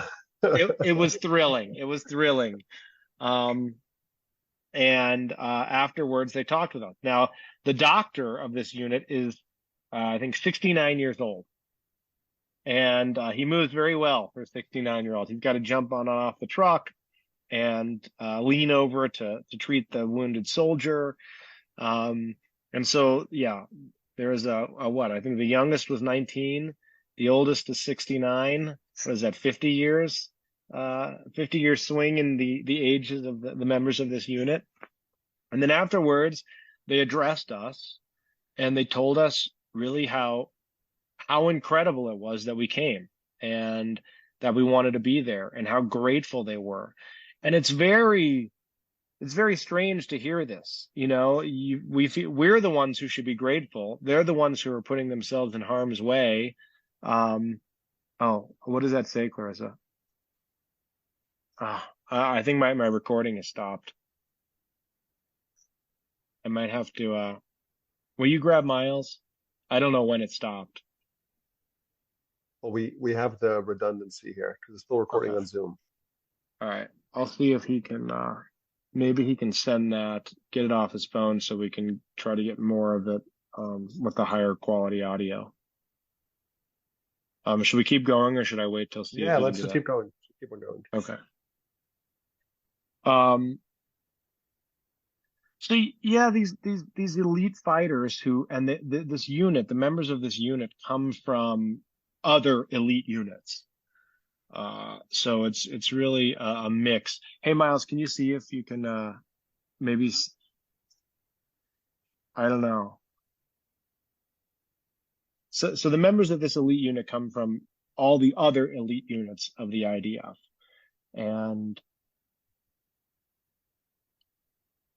to hear them talking about how moved they were by the fact that we would come during this dangerous time, how much, what's the word? Is it chizuk? That they get? Yeah. Strength, yeah. Strength boost that they get from us being there. And these guys aren't actors. They're soldiers. It was so heartfelt that the way that they felt that we were there. This group of just regular Jews ranging in age from, I think maybe the youngest people on the trip were in their early 30s, up until, their late 70s. They really, they said it reminds them of what they're fighting for, around the world, that it's not just Israel. They're fighting for Jews everywhere. And then we were addressed by a Druze soldier who was one of the real, one of the most one of the best soldiers in this unit and one of the most hardcore guys. A couple of the other members singled him out as this guy is the guy you want to go into battle with. And he came out and he addressed us, and his English was not great. But what he said was, you make a choice whether to be a victim or whether to be a fighter. And we are making the choice to be fighters. And, he said, by coming here, you're making that choice. And it was really, it was just incredible. And this was one of those units that puts the lie to the idea that all Israelis are blonde-haired, blue-eyed European Jews. I mean, there were Ethiopians, there was Druze, there were Mizrahi guys. I mean, it was, really, it ran the gamut. It really was the full spectrum of Jews that you see in Israel, and they're all in this elite fighting unit, relying on one another. And then afterwards, you start talking to them, and you see that, most of these guys are in their 20s and 30s. A lot of them have families, wives and kids at home that they're leaving to go do this. A lot of them have businesses. They're entrepreneurs. And yeah, they're happy to talk to you about what it's like to go in and out of Gaza and what it's like to be a soldier and the methods of their fighting unit. But even more, they just want to tell you about regular life. We're talking to one guy who's wearing a mask. And I was talking to him, and he said, "Oh, you should talk to my brother. He has a startup also." So I went and talked to his brother, and I said, tell me about your startup. And he said, "Oh, we make a device that decreases friendly fire." And I said, "Really? I met your partner last night at dinner." And he could not believe it. His eyes got really big. He was like, "No way, that's incredible." And, I told him that I'm associated with a VC fund that invests in Israeli businesses, and I already passed his information on to them. And that's all he wanted to talk about. He didn't want to talk about fighting. He didn't want to talk about the war. He just wanted to talk about what he normally does in his life. And I talked to another guy, and I said, "What do you do?" And he said, "Oh, I specialize in finding like under market real estate deals." And I was like, funny thing, that's my business too. So we talked real estate. You're talking to these guys, they're in full military gear, I don't know, 70 pounds of gear on them, their gun, and they're normal people with families and businesses. And one realization I had, was just, how an army like this in a country this small it's not all professional soldiers or primarily professional soldiers. It's primarily people who are professionals in other fields who, because of their army service that they've done, have this expertise and can do this when called upon. But what are they looking forward to? Getting back to their family for Shabbat, going back home and playing with their kids. And that was a really big moment as well, because I'm looking at all these men and realizing that chances are some of them, God forbid, will not have that chance to return, will not have the chance to build the businesses that they're trying to build now. And I hope that they do all return. And I don't know what the fatality rates are in their particular unit, but that was a really tough moment for me. And I had to keep myself from crying because I didn't want, them to see that and to feel that, because for some, they have to put it out of their minds to go do this every day, and they're able to do that. Tell me about the barbecue that y'all did. Yeah. So the barbecue. I was hungry when we talked about sandwiches, but now I'm like famished. Yeah, that's right. So we were initially supposed to put on a barbecue for 350 soldiers, but for some reason that group of soldiers had to go. I'm not sure if they had to go fight or what happened. So it ended up being a bigger army base with 700 soldiers. And a very generous man from Detroit had donated the $7,000 it cost to feed the smaller group of soldiers. So then we had to raise money again on the bus to see who was going to pitch in to feed the rest of the soldiers, which of course we did easily, because we're all very happy to do this. So we went down to a base very close to Gaza. My wife can see my location on her phone. And so she sent me a screenshot. She was like, "You're really close to Gaza. You told me we're going to be there." I was like, "Look, I don't know. The bus driver points the bus in a direction, and then I get off and on when he tells me to. What can I say?" And they asked us not to film in this outside of the army base. We were allowed to film in it, and they had these giant walls that they had put up around it. And this is a makeshift base. Is that right? Yes. Yeah. This is not a base that would normally be there. And you walk in, and there are just hundreds of soldiers of all ages, shapes, sizes, men and women, sitting around, looking at their phones, smoking, drinking, talking, eating. And you just kind of go in there and you just start talking to people. And again, the first guy I started talking to, his English wasn't great. I said, "What do you do?" He's a Kollel guy, and he's in military intelligence. And here he is, and we talked. I tried to talk Torah with him a little bit, but his English wasn't great, and he's many levels above what I'm sure what I would be able to understand anyway.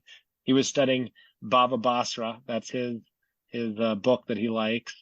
And Blake, you gotta take him on. You gotta defend the honor of the podcast.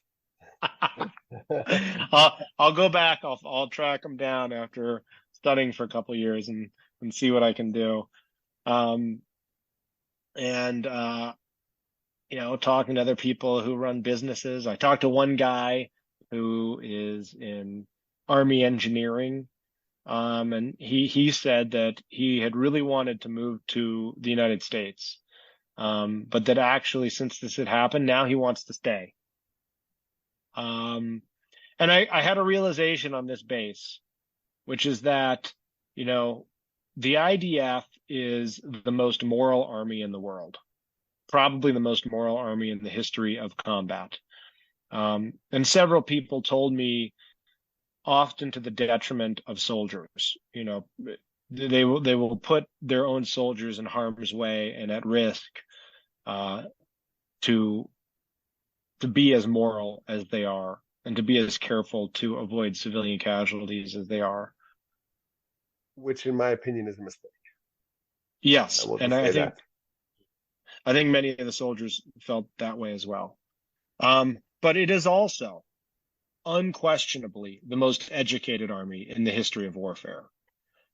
The level of education that the average person has, and the regular troops are pretty young.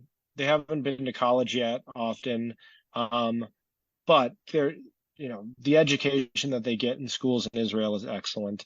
This was not, and again, I'm sure this happens, but by and large, the dignity and respectfulness of the troops.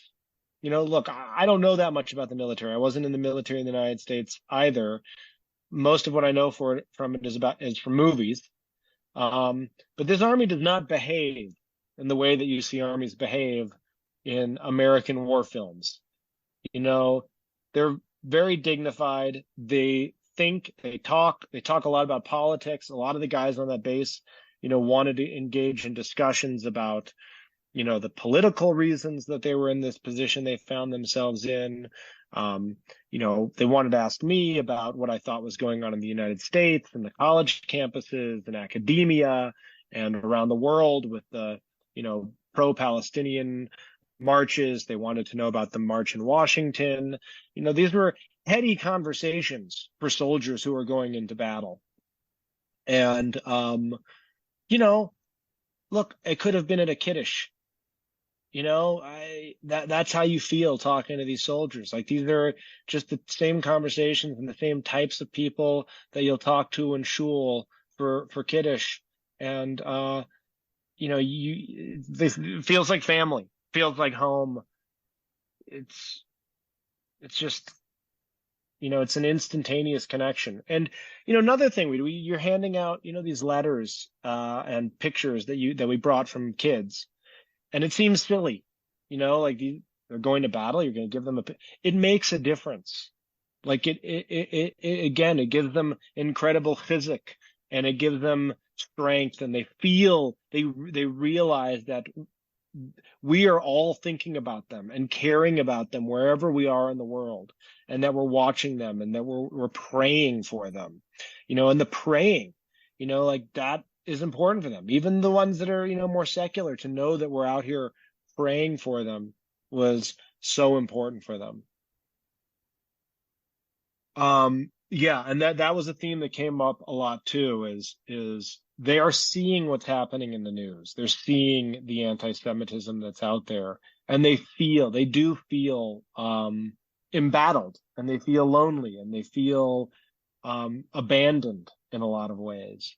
And it's not good for their morale. So to go there and to let them know, like, look, I would tell them, nobody talks about anything else. The entire Jewish community can only think about what you are going through right now. And I'm one person, but I'm here as a representative of the entire 80,000 person Jewish community of Denver. And I can assure you that they are all with you and care about you. And more people would have come, and more people will come. And I think that's really Especially after important. this podcast. After this podcast, I was like, I'm going. That's right. That's right. And I would encourage anybody listening to this podcast, go, please go. We can put you in touch with people at AISH, or you can put together your own trip, but there's no reason for you not to go. It's a very important thing to do right now. Let me ask you a personal question. You get a sense that maybe you belong there?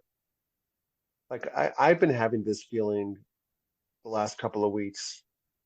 We lived in Israel for 5 years after we got married, and my three older children were born in Jerusalem, but we moved to Houston. And I did get a growing sense, just personally, a feeling that like I really don't belong here. I belong in Israel. Did you get a similar sense, or maybe other people on the trip get a sense that even though, we're from Denver or we're from Toronto, wherever we are, we really, our hearts are here, but really we should be living here as well? I mean, yes, but I'll give the disclaimer that I've always felt that. But this definitely put a fine point on it. And I became very determined to find a way to buy some real estate in Israel. And I don't know if I will move there right now. I don't think my wife or kids want to move there right now, but someday I would like to. I would like to have a place there. I think my boys are interested in going there after high school, either to yeshiva or to work, or um, whatever the case might be, to go to college. Um, and I'm very focused on that right now, on finding a way to buy real estate there. And I'll mention, I'm bearing the lead a little bit, but we did get to hear from Rabbi Beryl Wine on Shabbat, and he said, now's the time. If you're going to buy real estate in Israel, do it now. And he also said, even if you come here and just sit on a park bench, you're making a statement, which I thought was The an legend amazing. himself. The legend. He was a legend. All right, I'll continue on with a few more things that we did. We went to Gush Etzion. I'd never been to the West Bank before. This is a cluster of settlements kind of on the border of the West Bank. And one of the kibbutzes, we were on a kibbutz there, where we heard from two soldiers who had been first responders to the October 7th attacks. And these were among the stories that you hear about, guys who were not they weren't soldiers at the time. They were just civilians who had been soldiers, who were, in reserves, but not currently active in reserves, who heard what happened, grabbed their gun, drove down. And in one case, a guy called all the members of his unit. And they all met up down there, and they just started fighting. And again, more harrowing stories of what they saw, driving past all of the bomb shelters that are lined on the road going down there, where people had hidden, and as the terrorists went by, just would throw grenades into these shelters. And one of the men told us, it was 40 hours. He fought for 40 hours, just nonstop, no food, no sleep, just him and his unit, just trying to penetrate further and further and kill as many enemies as they could. And he was injured. He was shot. So he came in and he was on crutches. Um, and yeah, again, just total heroism, total selflessness. One of them had left his wife and kid to go down there and do this. Um, and life-changing experiences for them. Just picked up a gun and went down and fought, not knowing what they were going into, kind of realizing moment by moment the scale of what was happening. But even then, I think, they were somewhat in shock, and you're just fighting. And that's all you can think about. You're just, just the next moment in front of you. And then you kind of piece it together later, what was actually happening. But, God knows how many lives they saved. What they did to stem the tide and to keep the terrorists from penetrating further into Israel. Total selflessness, total heroism. And one of those young men, he really wore his anger on his sleeve more. And I think, again, it was a case where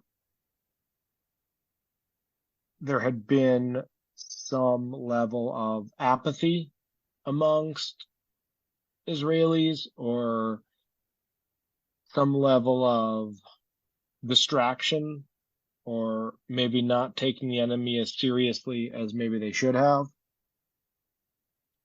But I think it's fair to say that, God willing, it'll be another 50 years before, and hopefully never. Hopefully it'll never happen again, that as a country and as a people, we've learned our lesson that you have to be ever vigilant, and you can't let politics distract you, and you have to know the nature of the enemy, which is that they're not like us. They're not looking for peace. They're not looking to live side by side. One of the flawed concepts that everyone's talking about is that they thought that if Hamas was in charge of Gaza and they had to run the sewage and the education and the communication, and they're responsible for food and water, that would make them forget about their other mission, or their stated mission, which is the elimination of Israel and the slaughter, really, of anyone that gets in their way. Yeah. We have to take our enemies for their word when they say things like that. We don't just attribute it to hyperbole, or some sort of exaggeration or embellishment. Yeah. And I remember in the second Intifada, the disillusionment of the Israeli left and those who had been hoping for peace, probably myself among them. I'm not Israeli, but I've long been an observer of the peace process and of Israel, and hoped for peace. And I know that the second Intifada did a lot to mute that sentiment. It seemed like it had been coming back a little bit in recent years, or at least there was a polarization in Israeli society where you had those who were even less keen on it before. But, a lot of those kibbutzniks down there were hoping that they could be the bridge, that because of their relationships with the Palestinians, that they could show that this was possible and they could be the bridge. And I have no doubt that among those Palestinians that they interacted with were some good people, but by and large, those people were just used cynically. And some of those people even became informers on the kibbutz, letting the terrorists know the layouts of the kibbutzes and their weak points. And I think this is another event that is going to have a massive effect on the general approach of Israeli society to any kind of lasting peace. Yeah, the peace process is effectively dead, Yes. because both sides, even the Arab Palestinian side is less interested than they've ever been. And certainly the Jews, the Israelis are justly very, very, very, very dubious of the possibility of any progress on that front. Yeah. Yeah, and it's a big topic of conversation. What will happen when the war is over, or you know, how will Israel approach Gaza? I don't think it's such a huge topic of conversation in Israel because they have, their immediate needs that they're thinking about. But it did come up from time to time, and there were a variety of opinions.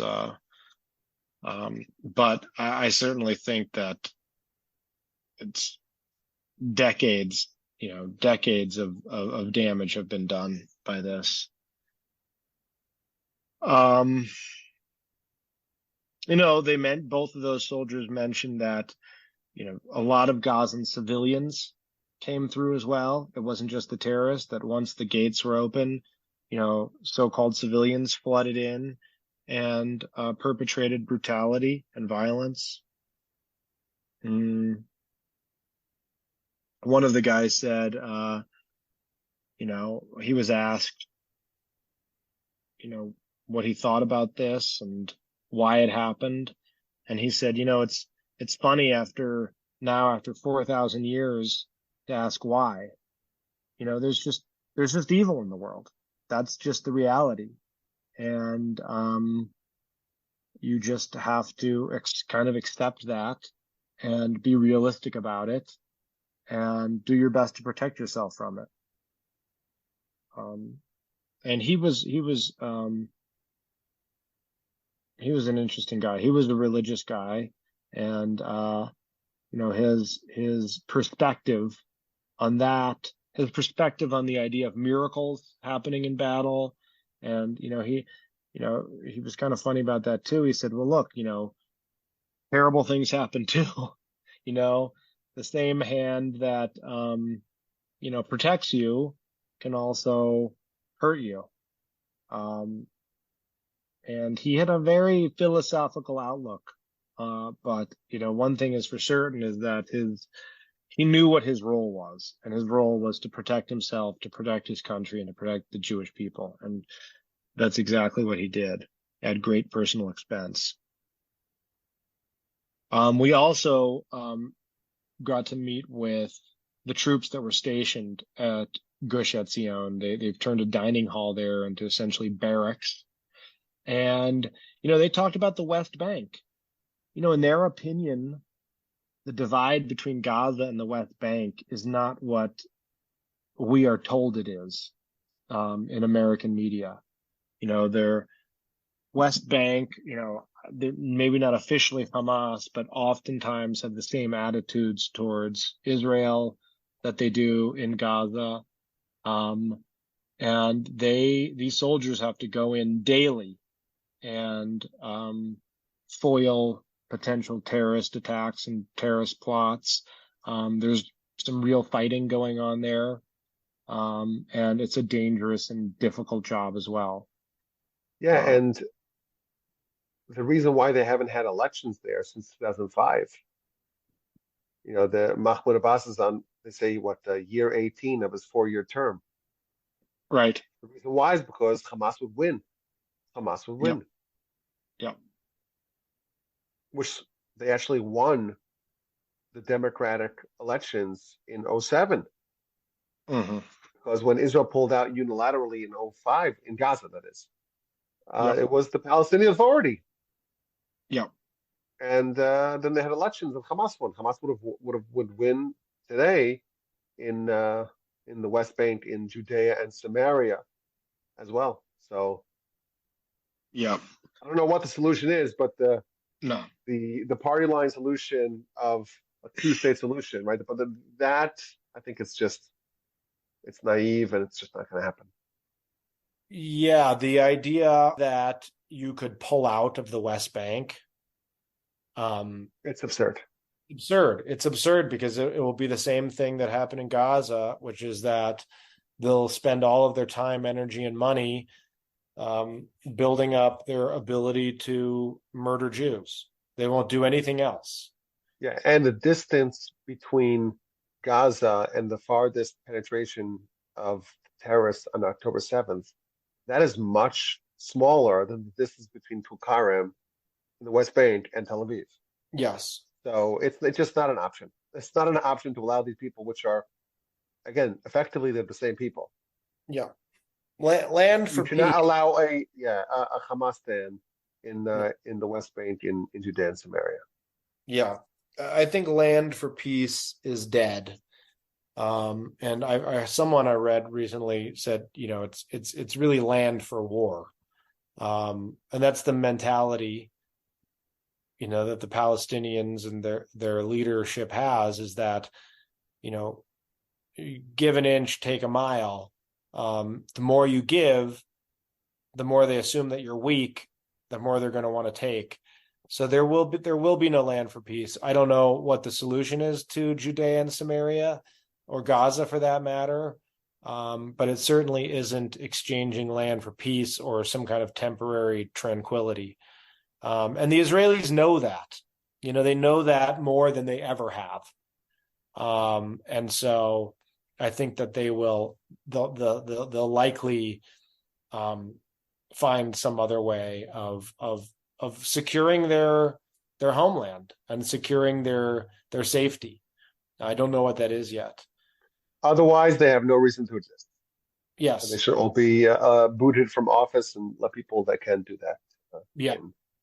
And, that's another interesting aspect of this, is to talk to these soldiers and citizens, the amount of pressure that I think they will apply to whatever government they have after this. And that's yet to be seen as well. I think the general sentiment is that there is no way that even Bibi can thread this needle and survive this. Though I think that they think that he will try, and he will try by blaming other people for what happened. But I think they believe it's very hard to imagine how anyone who was in power will survive the inquiry that's going to happen after this war. Very hard. Yeah, very hard to imagine that. But again, that's a subject for another time. Yeah. But, that's the feeling of the Israelis, and we'll have to see who they elect after. That evening, we had another dinner at Aish, and we heard from a young man whose grandmother was on the trip, actually from Denver. And he is an American. He moved to Israel. He was in the army. He's a Golani. He's one of the elite fighting forces who fights in the north. He was a real character. I think he's a construction foreman in New York, and he was in the Dominican Republic vacationing when he heard, and immediately got on a plane to come to Israel to participate in the fighting effort. And he said the vibe on the plane, he said people barely talked. Everybody was going back to reserves, and they were talking about, what they might be encountering. He was saying it was really, really a powerful experience. And he got back, he suited up, he met his unit, and immediately he was on the battlefield, and bombs were dropping all around him. And he loved it. He loved every minute of it. He said it was great. He said a really incredible thing, which is that at one point in the battle, they were climbing a hill and they started to dig trenches. And they were digging trenches in the scars of trenches that have been dug there in previous wars, going back all the way to the 48 war, I believe, where they were. I could have that wrong, but just to think about the generations of Jewish soldiers who have risked their lives and fought and died protecting Israel and Israeli citizens. It was a really powerful moment thinking about that. And even going back to biblical times, this was the same land that ancient Jewish soldiers were fighting to protect, the same hills, the same valleys, the same cities. Really incredible to hear that from someone who's doing that now. And hopefully we will witness the times of Messiah when these wars will come to an end, because they're not over yet. Amen. Amen. We asked him what he needed. He needed 2 drones. Drones was a big way for them to protect themselves. They could see the battlefield. They could see where the enemy was. It's very difficult, I guess, from where they're located to see that. So he needed $17,000. We raised it in the room. And Wow. we'll be sending him drones soon if they're not already on the way. Very specific type of drone that he needed. And so hopefully we have contributed to saving the lives of him and his fellow soldiers. And, you know, there's a war happening in the north. There is a war with Lebanon. You know, you read about it in the newspaper and it sounds like skirmishes, or it's a war. It's a real war. People are really, you know, soldiers are dying up there. It's difficult. It's dangerous. It's scary. It's the real thing. So even though, you know, as you mentioned, you know, some of these other fronts were supposed to open up simultaneously, and for whatever reason they didn't, there's still real fighting. And it's important for us to recognize that and make sure we're supporting those soldiers as well. For Shabbat, we got to go to Beit Knesset Hanasi, the shul of Rabbi Beryl Wine, which is, you know, just a modest shul in Jerusalem, like so many others you'd see. Rabbi Wine gave a fantastic sermon. They had a little kiddush for us after. I had the potato kugel, which was very delicious. They didn't have enough. I was still so hungry. I asked the guy if he had more. He said he did not. I was so disappointed, but I had to share with everybody else. So that's what I did. And then we went up and Rabbi Wine gave another talk, which was, I have to say, a hair-raising moment. He is so brilliant. Everything he said was so spot on. He knows exactly what is happening. You know, his talk kind of was about, you know, he said, someone asked me what I think about the state of American Jewry. I won't go into quoting everything he said. I did everything I could to remember as much of it as possible. And I started as soon as it was done, I talked to everybody. I said, whatever you remember, as soon as Shabbat is over, write it down. We need to reconstruct this talk because it was so incredible. But, you know, he's 89 years old. He's a professional historian as well as a rabbi. His historical sense of, you know, his ability to put what's happening now in historical context, not only what's happening in Israel, but what's happening to American Jews, his understanding of what's happened in academia and how long it's been going on, what it will take to reverse that, whether or not we should be living in America or the United States. You know, just brilliant, just, you know, totally contemporary understanding. You know, he made several references to things that are very topical, that, you know, you might be talking about now as a young person. Really remarkable guy, totally sharp, and really a treasure. And when I reconstruct his talk, I'll send it to you. Part two of our episodes. Yeah, exactly. On Sunday, we went to Har Herzl, which is the memorial for the fallen soldiers. Again, like Shura, just people who aren't on the battlefield, but who take their job with the utmost seriousness and realize the effect they have on the families of the fallen. And incredibly dignified people, conscientious people, really another amazing and moving experience. And there, of course, you know, this is a difficult time for them. They interact with a lot of families of fallen soldiers and have to comfort them and have to make sure that these families know that their family members who died are going to be forever remembered. And it's really remarkable because they have a brick. If you've ever been there, it's kind of a spiral museum that you start from the bottom, you walk to the top, and there are other aspects to it. There's a cemetery, but the main part, you know, and it's constructed of bricks. And these bricks are only held together with their own weight. There's no cement or anything. And each brick has a name of every person who has died defending Israel since before the state was formed, from the first person they know who died to the most recent. The youngest was a 9-year-old kid who died in 1948. The first one, I think it was from like maybe 1917, if I'm not mistaken. He was defending one of the first communities built outside of the old city of Jerusalem. And sadly, now every day they are adding another brick and having another memorial service, or several usually. After that, we visited the Knesset. Really neat to be in that building with all its history. I'm a bit of a cynic when it comes to politicians and government. We did meet with Amir Ohana. I didn't glean any new insights other than he has made sure to tell us that he's personally responsible for securing Israel's relationships with their supporters. But it was, it was good to be in that building. And there's a giant Chagall tapestry, which was really beautiful, and it's a really nice building.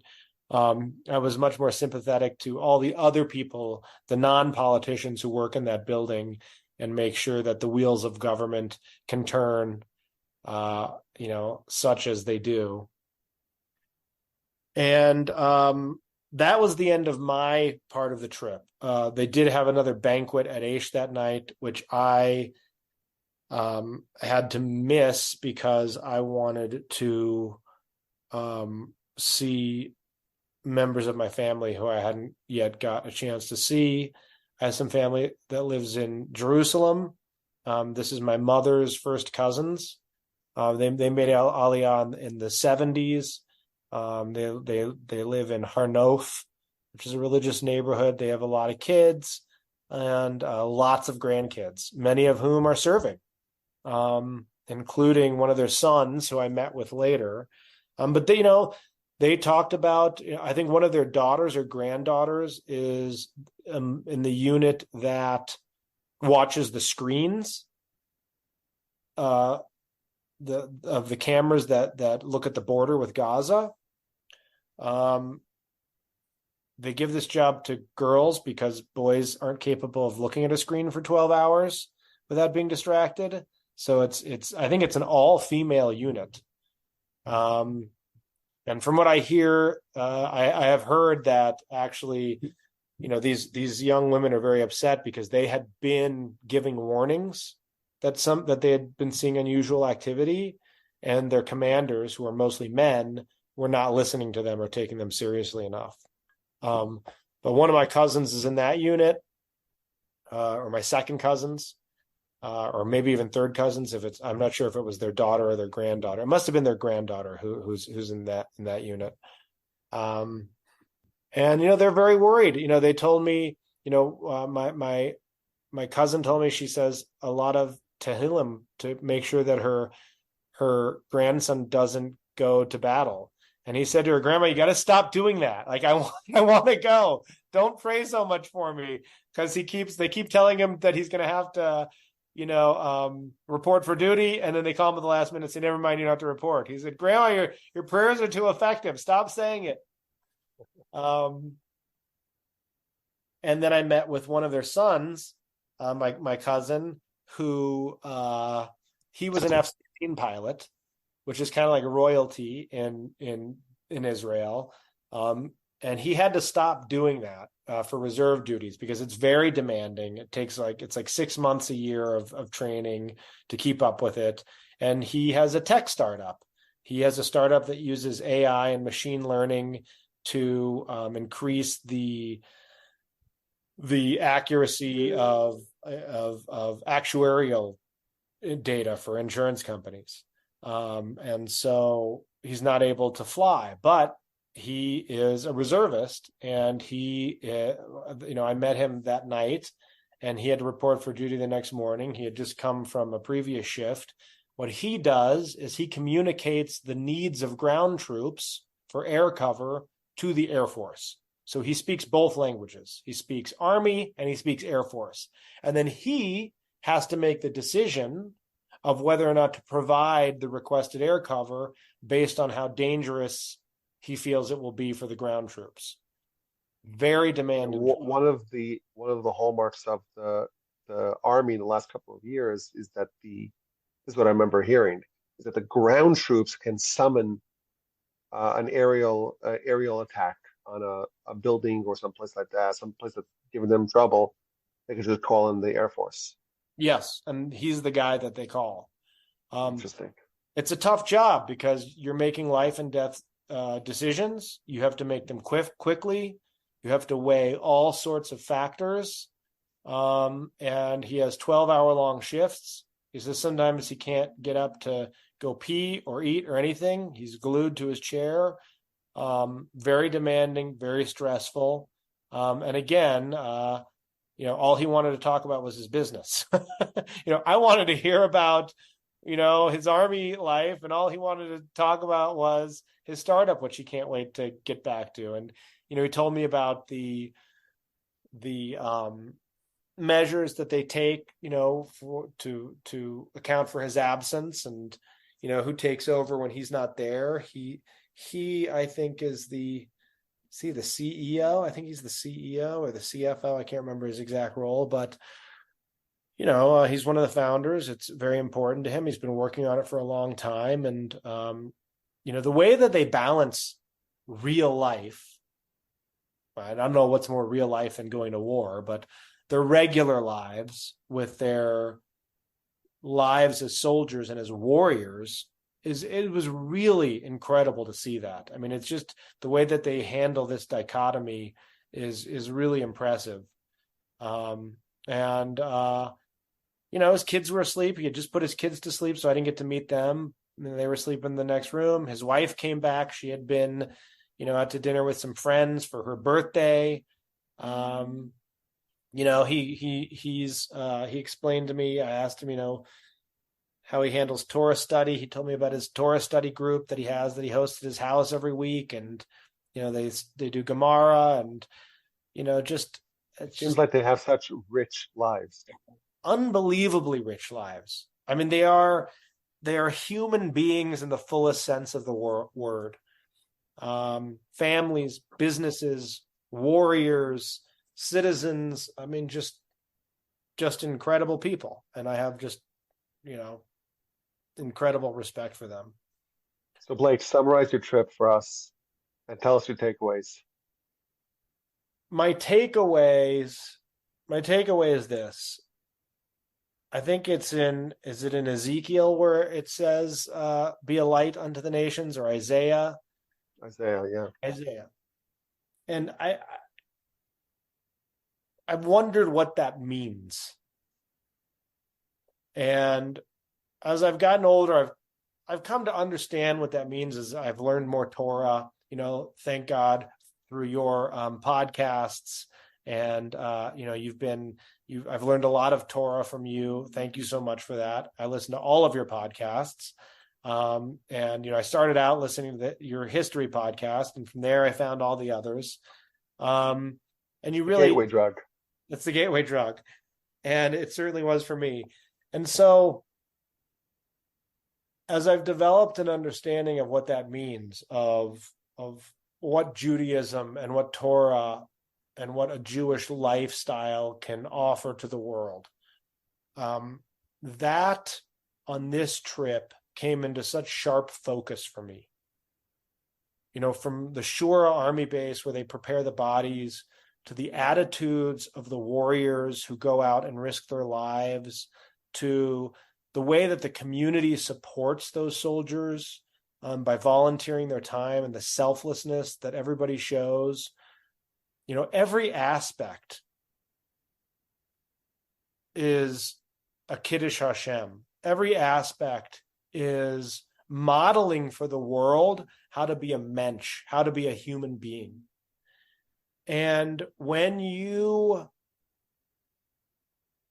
see the mirror image of that, which is the enemy, and how the enemy behaved towards other human beings, how the enemy treats their own kin, their own countrymen, their own co-religionists, the way that they put their own people in harm's way intentionally. When you see that, and those two ways of looking at the world reflected against one another, you really see what it means to be a light unto the nations.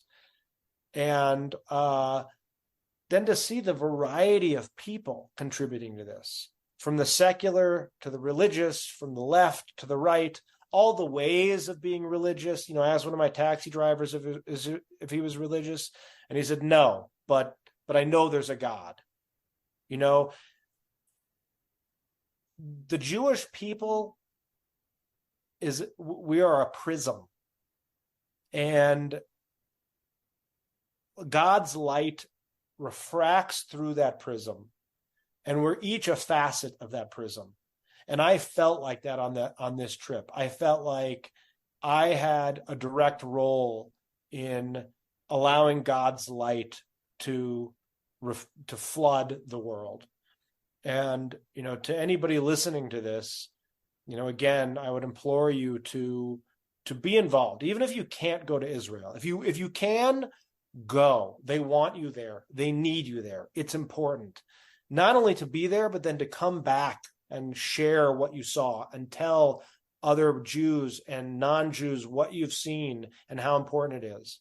But if you can't go, anything that you do, whether it is praying or donating money or talking to people who are curious about what's going on, anything you do is really important. So yeah, that's what I learned. That's what was brought home to me on this trip, and it was life-changing. Blake, thank you so much for joining us on the podcast and sharing the incredible stories and experiences of your trip. Even though we're far away, our hearts are there, and now we get a real sense of what things are actually like there on the ground. We went from all the different elements, the soldiers that you met, civilians that you met, the volunteer work that you did, and the takeaways that you drew. It really brought us there to a certain extent, and we appreciate that. And this is your first appearance on the podcast. Please God, you'll come back. Once you get the bug, you get the taste, you're like, I can't stop. So amazing. Thank you, Rabbi. Thank you for everything you do. Torch is awesome. You're awesome. And thank you. And hopefully we'll hear good news from our brethren in the land of Israel and the soldiers and the hostages. We hope to only hear good news from them. And again, Yasher Koach for going, because you said you represented Denver. I think you represented also the podcast, because you were a podcast listener there. Absolutely. And we appreciate that. And again, our nation's at war, and we may feel far away from that here in the United States, but it's important to empathize, to sympathize with our brothers and sisters. And I will join your call. If someone can go, they should go, and every one of us should do what we can to help advance the efforts. Thank you so much, Blake Cohen, for joining us, and I'm looking forward to our next opportunity. Thank you.